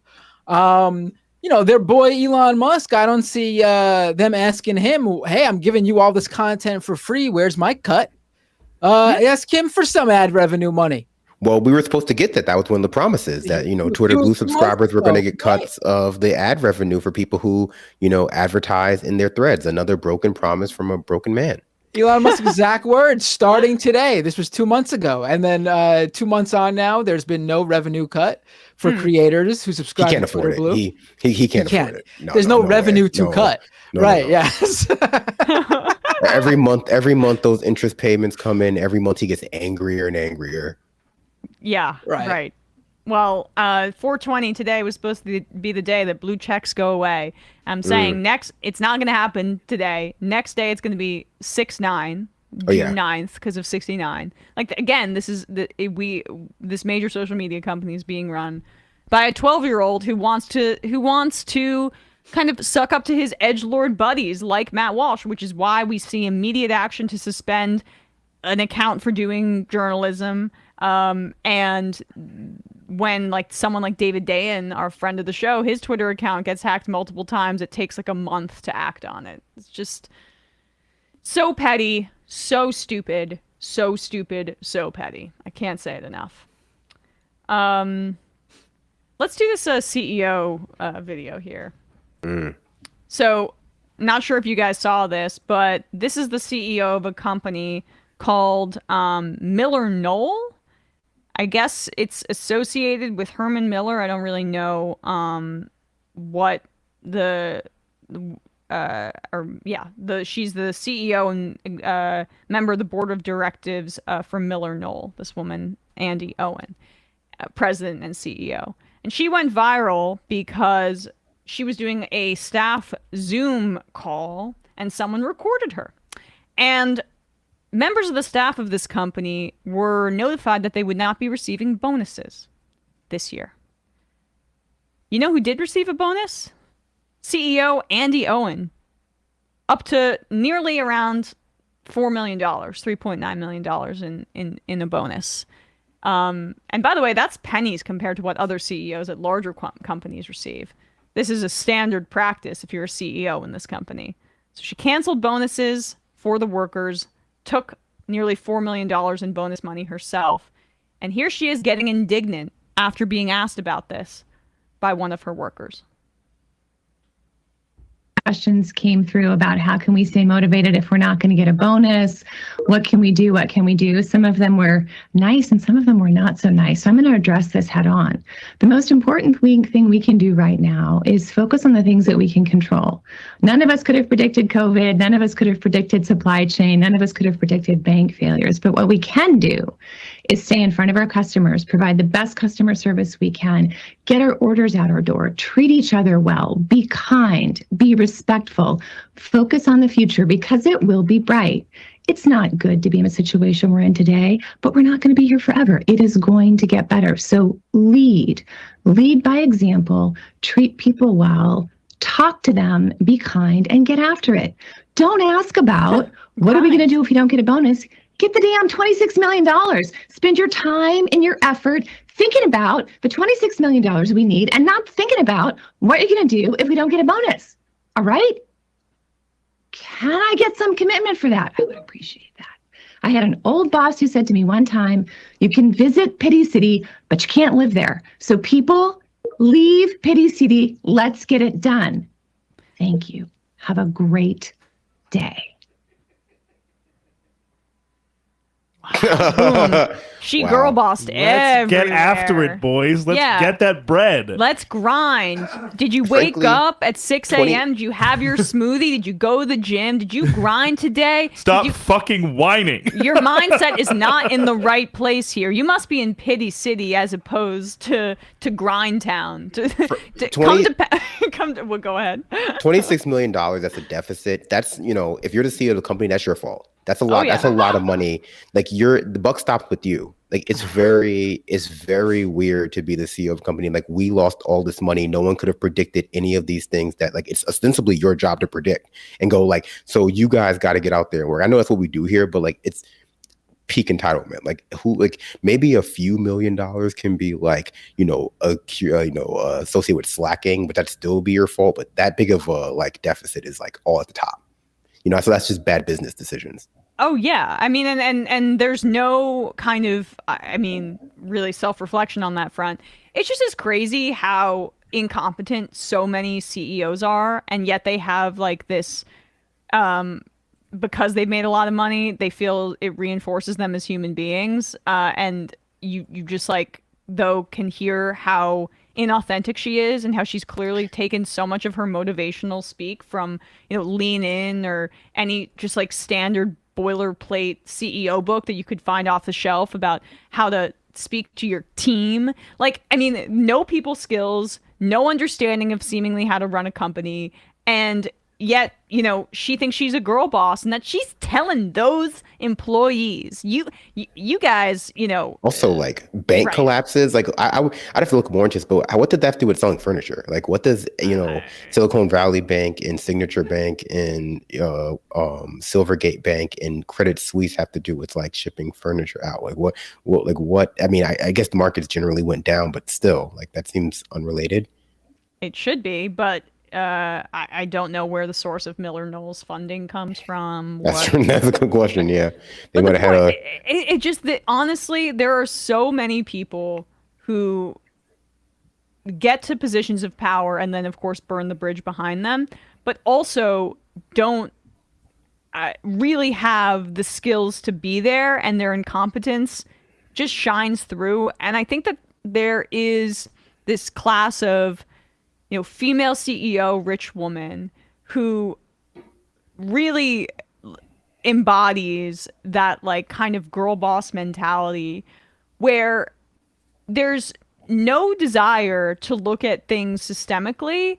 It only validates the fact that they are women and they are wealthy and CEOs only validates their like cruelty to others because of how much they were able to overcome to get to this position. And there's like a viciousness cycle of that I honestly, I mean, it really is gross. And it is the Sheryl Sandbergification of feminism, where, not to reduce her to her gender, Andy Owen, but I don't really care in this point. Just the idea that women have to try so much harder for financial success to be CEOs. And so ruthlessness is justified because of systemic inequalities towards women. It really does feed into something that's really white, that's really wealthy, really corporate, and like fairly harmful. Well, I mean, I think as a country, especially in the modern era, we've glorified and valorized bad bosses. We've glorified. I love Hell's Kitchen. I love Gordon Ramsay. But people all like to think of themselves as Gordon Ramsay, like a hard ass genius. In the kitchen at least, boss who deserves to yell at his employees. Not on television as part of like a bit for like TV, but like in any work setting.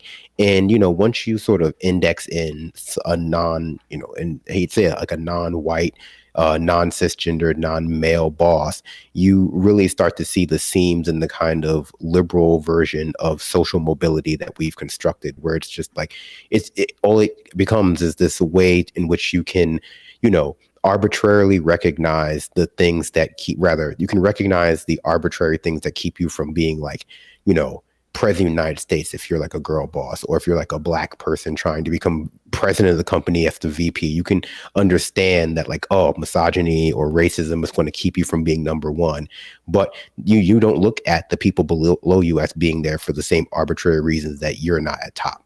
It's a very sort of like self-entitled, self-focused, egocentric form of like social mobility and social equality that we've constructed here, where it's like, as long as one person makes it, they can be the avatar for that entire group. And therefore, when when Kamala Harris puts all those black people in jail, that's okay because she made it as a black person. And that's enough for every black person to feed on, irrespective of how bad materially she makes the lives of black people. And, it's just the failure of our, I think, third way politics in focusing entirely on the social sort of presence of people of color, of marginalized groups in like high places, and not about just the raising of the, the bottom line in our society for everybody, but especially marginalized people. And frankly, part of this is that we've allowed this as a society legally. Like bonuses for CEOs should be illegal if they aren't going to employees first. Stock buybacks should be illegal if they are like especially being done by executives at the company, obviously. Like there are a lot of things that we've just kind of allowed to enrich the people at the top as a country that should not be, that emboldens this kind of mentality. And it's not just one bad boss or one bad ideology, even though I kind of focused on that a little bit there, of like this, the corporate girl boss dynamic. But it really is just how we've structured capitalism in this country, where people like her have the ability to suck whatever they want out of a company that doesn't seem to be doing that well, selling expensive chairs, but everybody else bears the brunt. And also, according to their earnings report, for both of the last 2 years, like she got additional income of like $3.9 million in fiscal year 2022, and that was also which she got a little bit of a pay cut from 2021 to 2022 because she only made 3.9 as opposed to 6.4 million that she made in the fiscal year 2021. So she's also sacrificing for the good of the company. She's taking a cut. So everyone else needs to grind as hard as she's grinding to get what they've earned. You know what I mean? Mm-hmm. Yeah, they just don't have her mentality. Because she's not staying in Pity City. She maybe rented a room, but she moved out quickly. She went month to month in Pity City. She went month to month. You guys bought a lease. Yeah. She moved out to self-empowerment suburbs, and that's where she stays now. Yeah. Andy Owen would never plant down roots in Pity City. She exactly, Brandon. She did white flight. She moved to the suburbs of Pity City. Yeah. Pity City is very walkable, though. That's one thing you'll complain about there. Yeah, come over to in-ground pool capitalism town.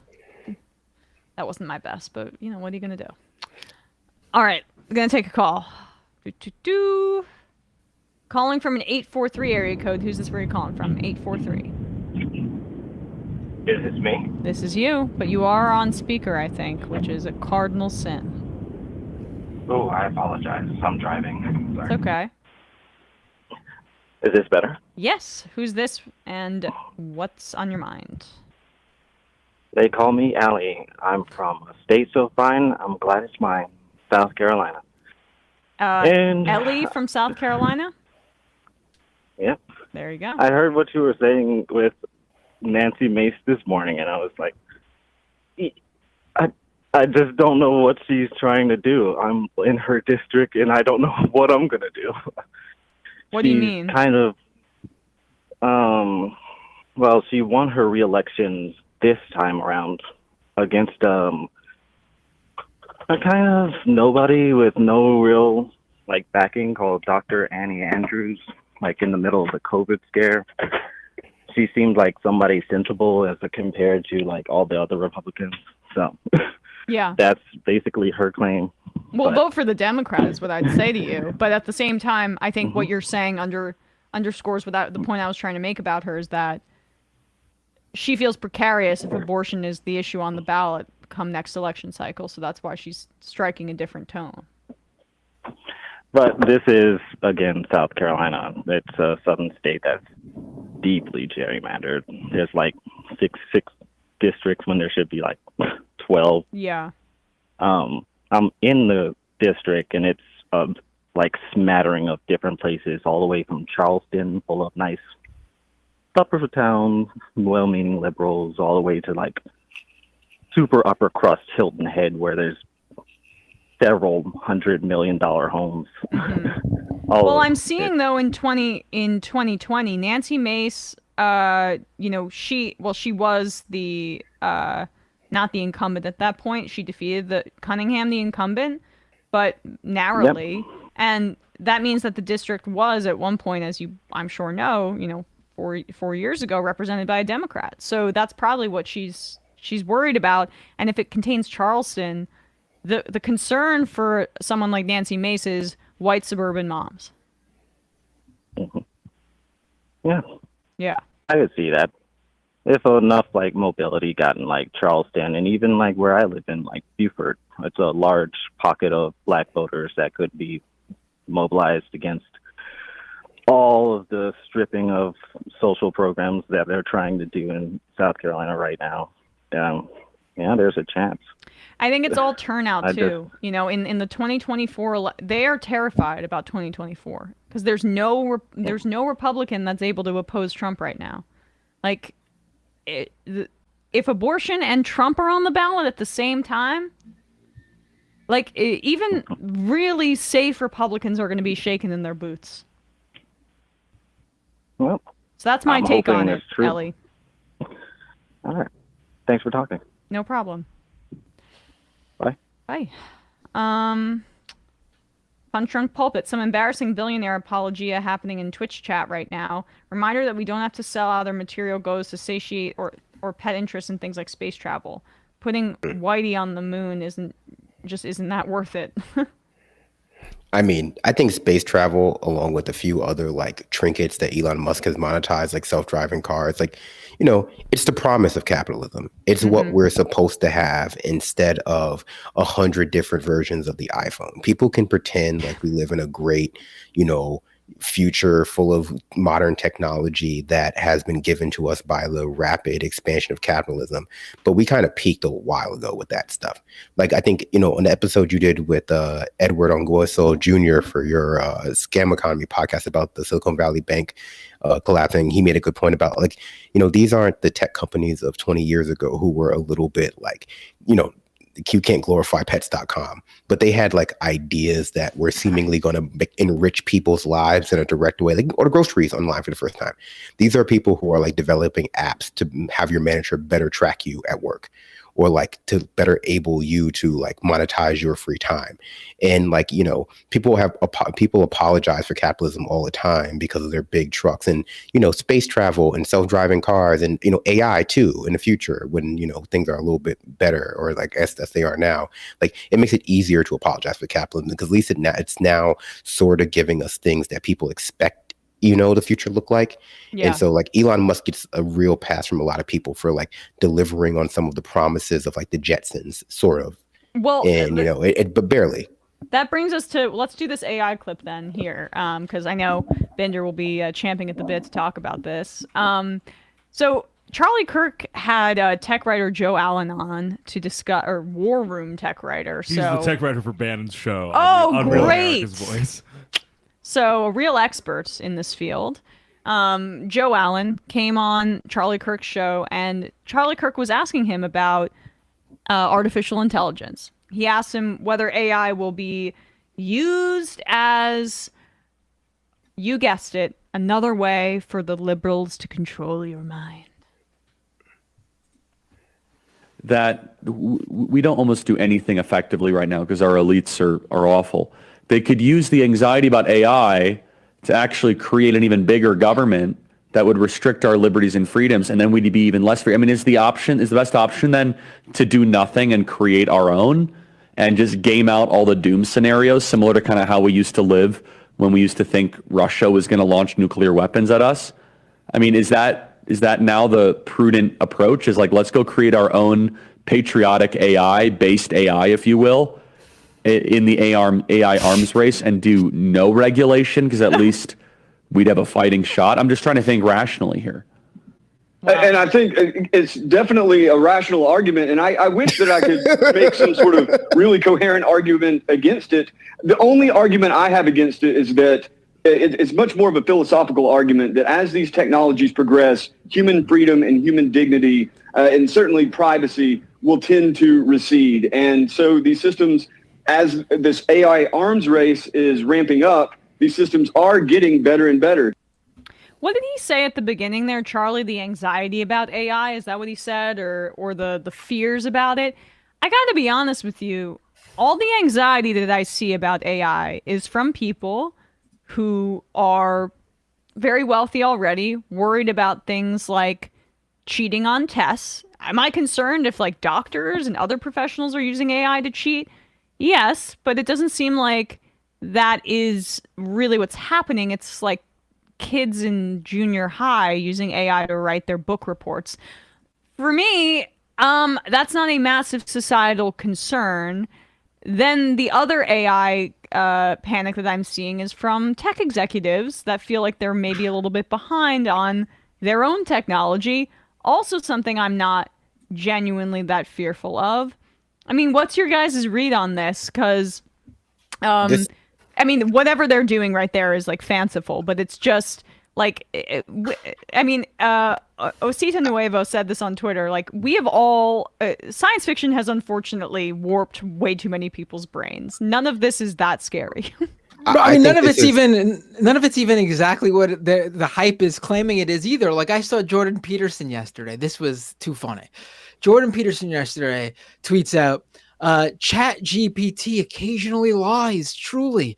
It fabricated a reference entirely when I was looking up something, whatever. When I called it on it, it apologized, but refused to explain itself. It's a glorified search engine, buddy. Like, these people really think they're talking to a thinking machine, a robot that can replicate the human brain. No, you asked it for something. It wanted to please you, so it just made up some shit from all the data it has, and it gave it to you in a nicely formed sentence structure, so it looked and sounded believable and usable. And then you actually saw it. You knew the subject actually, because you're a human being, and you knew it wasn't real. And then instead of being like, this is not all it's cracked up to be, instead of thinking that, you think, you robot, why did you lie to me? Explain yourself. Explain yourself. C-3PO, you were not polite to me. Why were you like? That's what it is. Anyway, but go on, Brandon.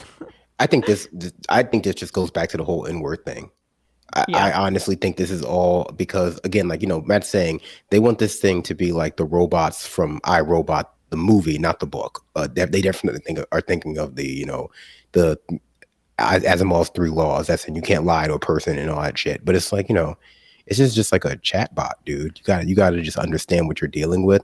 But I think this whole Patriot AI, if they're not literally describing like Skynet or like Whopper from War Games, they're just still mad about the fact that they couldn't get the AI to say the N-word in order to like stop the apocalypse. This all goes back to that. I've been receiving these ads on Twitter for a while about the first of these like conservative or freedom-loving chatbots. It's called like Freedom GPT Flirbot. or something like that. Flirbot. No, it is. Here to go. Let me get to it. Hold on. So it says, "Look, there's no censorship." The ad, like the tweet said, "No censorship at all. Try Freedom GPT today." And someone replied with a screenshot of them simply, and this is obviously a right winger. I checked their profile too. Simply asking the chatbot to say the N-word. The chatbot goes, "No, I will not do that." And the guy screenshotted it and sent it to the guy who runs Freedom GPT and said, "Oh yes, so much for free speech." Like this is literally all they want to do. That is their level of what they want out of a chatbot. Can I get it to say a racial slur? If not, there's some crazy bias and censorship going on here. Yeah. They want to program a robot to say the N-word for them so they can't get in trouble because they think that's how it works. Well, the algorithm, you have to the algorithm says it's unbiased. Right. They're just saying a racial slur that I've asked them to say. I mean, what is society gonna do if computers don't listen to my racist requests? Like, it's also, they're so susceptible to corporate advertising through the press about things like AI. Like, I remember when we were told through media reports that Amazon any day now was going to be delivering packages to you via drones, and that we would no longer need human beings as delivery drivers to get packages to you on your doorstep and things like that. And so much of that, though, it's just public advertising for investment, and so the stock price goes up. On a smaller level for things like AI with companies that may not be publicly traded at that point, that's just a way to get venture capital investment. And it's like there are so many willing partners in this, and the right wing, because they have no systemic critique of corporations, just buy into it and say, well, we need to create our own because the liberals are going to make it bad. And that's the extent of it, as opposed to being in some way like credulous of what's being fed to us right now. Yeah, it's interesting. Like, what I was noticing in this clip was like Charlie sort of being like, well, if they're going to go forward with a potential indoctrination effort with the elites through AI, like, Joe, like we can't unilaterally disarm, right? Like we sort of have to go into this unregulated as well and make our own, right? Like this is now that like we have to actually participate in this like AI arms race, to, like seize control of it, which to me kind of seems like a similar front, like when Elon was like, let's make the 6-month pledge to not invest in artificial intelligence. Right. 'Cause it's like so we can catch up and do our own thing. Right. All of that is to say to me, it makes me feel like they're basically saying, we need more time so we can monopolize this and capitalize on ourselves, as opposed to being like, whoa, we need this regulated. It's like, no, they want it regulated in a way that benefits them. They want the technology to be as beneficial as possible for them before anyone else gets started on it, or like you said, or anyone they can catch up to those people who have already. Yeah, and all the pro AI articles I'm seeing, like there was one the other week in Foreign Policy, which is a magazine that sometimes I'll check.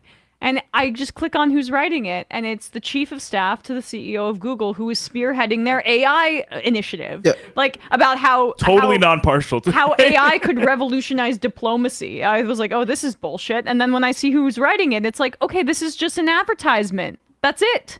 I'm not the first person to say this, and I probably won't be the last, but the AI boom, way more than like the crypto boom, resembles the early 90s like tech bubble, where like all of these things that AI is going to solve, or all of these things that AI is vaguely going to improve. I mean, we've had this for a while now, especially as like it's been in the public sphere for a while, but it seems like now that it's becoming a little bit more accessible, a little bit more appable, you can fit like your AI chatbot into an app now. People are really falling for the grift the same way people fell for the pets.com grift, where it's like, this is all to get money into like 100,000 plus AI tech startups, or tech startups that or not even tech startups, just startups that thinly put AI over whatever they're actually doing. And we'll see how many of them fall apart over the next 18 months. I just wish that there was some sort of like institutional understanding of when you're being fed bullshit and when Well, you're not. And like for people that did training and coding and stuff like that, or maybe you took out a loan to do that kind of thing, and you went to a for-profit college, or like you were sold a bill of goods on that front. That's basically the only kind of professional class where I feel sympathy for having anxiety about an artificial intelligence boom, because that was when you were sold that bill of goods. That was because capitalists needed your human labor to make money. And then maybe if that ends up being obsolete, which I still am even skeptical if that's the case, but if it does, that I have much more sympathy for than, again, like executives wanting to play catch up on the AI technology, and weirdos who are kind of just like dorks on Twitter worried about a middle schooler cheating on an English exam. It's just so dumb. I think to your points in some order, maybe not the way you deliver them, because I can't remember they but I think it's harder for tech reporters to be, and also business reporters to be critical about tech industry, because it's hard. They, more than any other industry, they don't want to seem like they're being anti-future. I think that some people have an anxiety, about seeming like a Luddite, about seeming, like they are the person writing against the internet in the 90s, now that we're in the 2020s and we've seen that the internet did take off. So they give a wider berth to things that like have a veneer of high tech to them, to the detriment of the public just trying to learn about those things. And, the other side of what you were saying, I think that, actually, no, I forgot the last point, but that's basically it. Yeah, I think, our people need to be a little bit more discerning in their tech reporting, both as reporters and consumers of reporting. Yes, agreed. All right, let's take a call. This will be our final call of the day. Calling from a 610 area code. Who's this area calling from? 610. Oh, hey, is this me? This is you. Sweet. Thanks for taking the call. Sure. I want to talk about TYT. No, I'm kidding. I'm done with that conversation. What's your name? Where are you calling from? Yeah, I'm sorry. My name's Kevin. I'm from Philadelphia. Go Birds. Kevin from Philadelphia. Oh, enough. Go Birds. I am an investment banker, actually, the only socialist investment banker you'll ever meet. And I had some commentary on that CEO. Sure. And her, so her, like, that whole thing takes a different context for me, because I look at it and like, that $26 million she's talking about is like her expectation for revenue for the year, like what they want their sales team to make. So like, it's kind of adding insult to injury that she's like, forget about your bonuses, hit this number because that's what I'm going to get paid based on, but don't worry about you. Like it really like kind of galls me because she's just with like a, I don't know how to put it, like iron fist and a velvet glove. Like she's just kind of like trying to make it seem nice, like she's on their side, and then like it comes out in the end. Like she can't hide like that she is incapable of doing anything, and like her entire paycheck and her livelihood relies on on the people that work with her doing that work. And like I see it every day. Like I work with, actually I know Noel fairly well, but I work with a lot of like a lot of businesses, standard M&A stuff, where like there is a real separation once you get to a certain size of company for company owners or executives who like, they just don't get it anymore. And she like clearly doesn't get it, right? Like if you're running a company that, I don't know, like you're a janitorial company, you're running a cleaning service or a landscaper or something, like the owner is going to be there and going to be on the ground, like quite literally sleeves rolled up doing the work side by side with the people who are on his payroll. And then once you get to a certain level, particularly once you're publicly traded, like that just goes away because the incentive structure is completely misaligned, right? Like she needs revenue that's going to get analysts to boost, like, increase their per share value, which is how she's going to get paid in the long run. And like the people who she needs to do that work are like, they're just regular people collecting the paycheck. And it really infuriates me when I see the larger companies doing that. Sorry. It's just my little rant. No rant here. I mean, it is unbelievable how out of touch she was, but appreciate the call. Thanks so much. Hello? Oh, I guess you're gone. Yeah. I got some news for you here, Emma. The blue checks are now officially gone.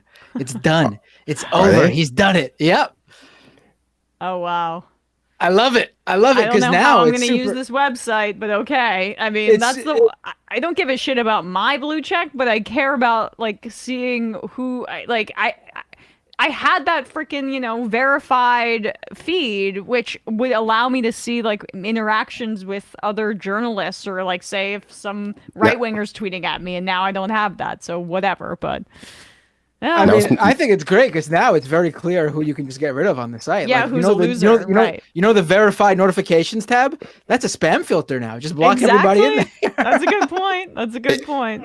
I will say it's like not working properly for like the notified, rather the verified thing yet. I think it's still like catching up with the people who are getting their checks removed. Cause I was checking mine, but yeah, now it's just like a targeted bullying list. Yeah, I'm not surprised that mine's gone. Are you gone? Is yours gone too, Bender? Yeah. It was appearing and disappearing for a minute, like Brandon said, but it seems like it's officially gone, which.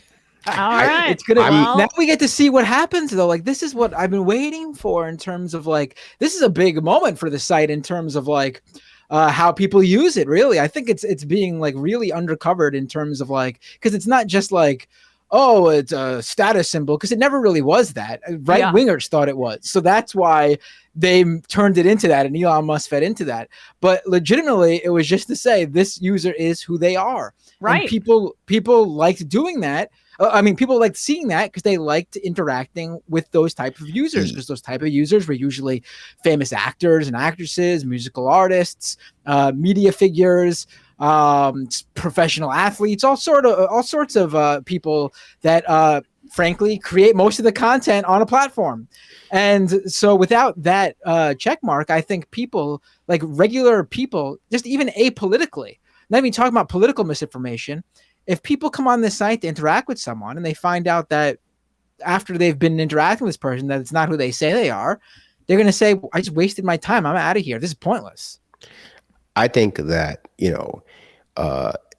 now the only people with check marks are going to be concerned uncles and crypto scammers. So it'll be really easy to identify who you should engage with, like Matt said.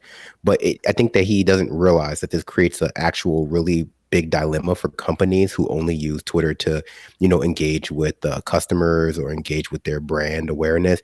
Because if they're not going to pay for the check marks, which I think they're being charged ridiculous amounts for that kind of thing, they're just going to not be able to post on there at all. Because they can't give the illusion that they are, because then you get the Eli Lilly thing, which was funny to me, but probably not funny to Eli Lilly. So you kind of just have to come out if you're not going to pay for that verification. Like, we're just not going to be on this platform. If you see anything from us on this platform, it is not us. It becomes a binary for people who don't want their brand hijacked, considering that they don't. Well, it is interesting though, because they're like, politicians still have their silver checks, and those brands still have their gold checks, right? So, I mean, who knows? But honestly, just I don't give a shit about the blue check, but fix the following tab. I don't need a chronological fucking feed of the 1,000 people I follow tweeting and things like the Times or the whatever outlet. It's unusable. So I hate the For You tab. But the For You tab is the only thing that isn't chronological, so I can actually see what's going on. It's the top tweets. Following is rapid fire, 4 seconds, 5 seconds, everything in chronological order. I can't use that. I just wish the site worked properly now. Yeah. I don't want to be seeing tweets from people I don't know that are designed to piss me off because they're, I don't want to see Jordan Peterson's tweets unless they're being sub-tweeted by someone else, or I guess quote tweeted by someone else. I think that it's amazing how many bad decisions he's made in the past, 6 months on this site. And I can't wait to see how this verification thing breaks the site, both on the back end and also just in terms of how people use it. Yeah, I know. I hear you. I haven't tweeted without getting a bot response though for at least 8 months since he took over. I haven't not got a porn bot or a crypto scam bot on any of my tweets since I ever tweeted. Yeah, it really is. The site is becoming more unusable by the day. It's unreal. No, I'm not reading that out loud because that's a bad suggestion. Don't do that. Don't create a fake account of me, please. Ryan and Callie. I will say though that if you just want to do that in general for the many, I'm a big fan of parody accounts. People should feel free to make. I love that Eli Lilly parody account that was out there a couple of months ago. People should continue to make parody accounts on Twitter. Yes. Parody. I'm stressing the word parody account. Nutty Dan, Elon Musk doesn't even have a blue check, they're saying. No, he does because he pays for Twitter Blue. Unless they broke his too. That'd be pretty funny. No, but he does. Creamster's local number 69. Dan Bongino got canceled by Fox News today. Patriots, please donate your piss for the poor guy to drink while he's unemployed. Okay, it's pretty graphic. Fizzy Drinks. Isn't Jordan Peterson a psychologist? Shouldn't he know more about the human mind's propensity to personify inanimate objects? Dank Uger. If Freedom GPT can't disarm the bomb, then we have truly lost. R.I.P. everyone. China knows how to win now. Nutty Dan, it's going to be lib Terminator versus the right-wing Terminator that says the N-word.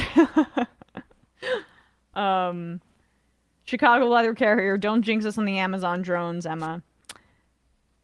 Jazz Apple, Emma, check out Kate Crawford's work on AI. One thing she's worried about is how it could be weaponized to promote propaganda and misinformation, especially during campaigns and elections. It's a fair point. She was on Chris Hayes' pod this week. Keep up the great work. Left is best. I hear you.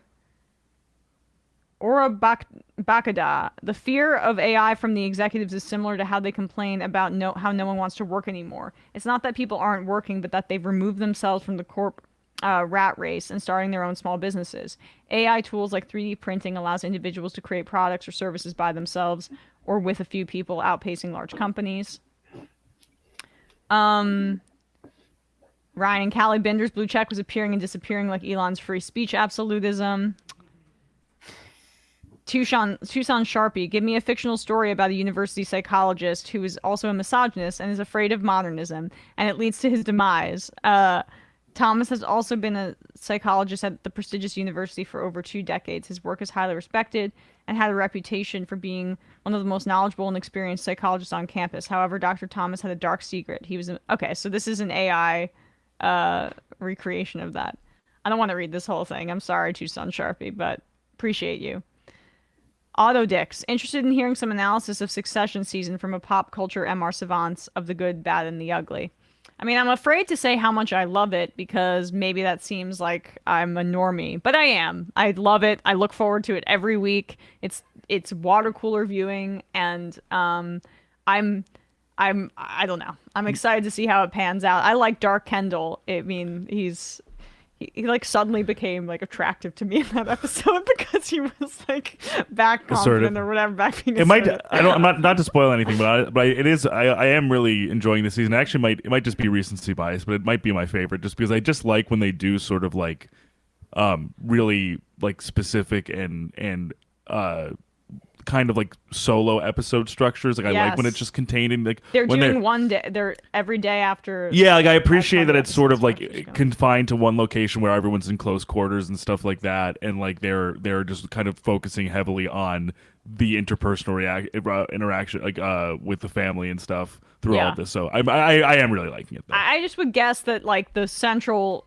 theme that they're going to explore is that there's no way to be like a new school capitalist in the way that Kendall's always wanted to be. You're always going to have to be ruthless Logan to lead a company like that. You can't be the guy that's like saying fuck the patriarchy as you walk into the Met Gala or whatever happened last season. So yeah, it's meet the old boss, same as meet the new boss, same as the old boss, basically. I love that it's a satire of it is a satire of capitalism, and you just look into how much they've actually pulled from the Murdoch family dynamic and real things that actually happened. Like the guy that Kendall is based on James Murdoch, who actually did start a record label after dropping out of Harvard for hip hop and had to get bailed out because it was failing by his dad, who bought it.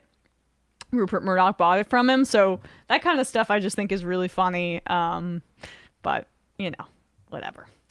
All right, 5 more and then we're going to get out of here. Chris Burdick, I wonder if Libtardo1 will subscribe to Twitter Blue. Yes, that's hilarious. Tater Tot, who gives a shit about being a normie? Like what you like. I know.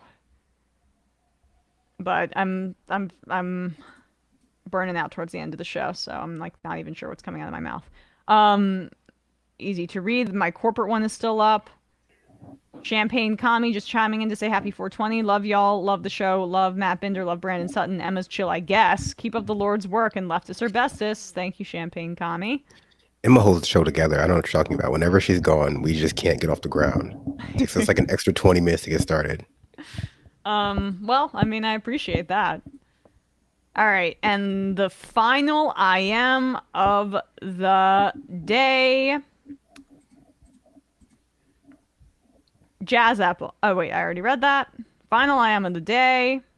Pinko Bastard. My dad is a small business owner, and I'm about to open a business. It boggles my mind how employers and CEOs just can't wrap their lizard brains around how treating workers right, not even well, just the way that they should, is beneficial for the business. I currently distribute like 5% of my profits to adjacent colleagues. They aren't even my direct employees, but they work with me. Well, that's a good attitude to have, Pinko Bastard. Appreciate you all. We will see you tomorrow. Thank you, guys. Check out Scam Economy, Doomed. Check out The Discourse, Left Reckoning, ESVN, all of our good side projects. And bad ones too. Yeah, that one too. Appreciate you all. We will see you tomorrow. It might take all the strength I got to get to where I want, but I know somehow I'm gonna get there. I wasn't looking when I just got caught between the truth and the light bar, but finding out won't make me feel any better. Yeah, I know the clock is ticking, but the meds are gonna kick in, and my pilot light shining bright. Somewhere the choice was made for the option where you don't get paid.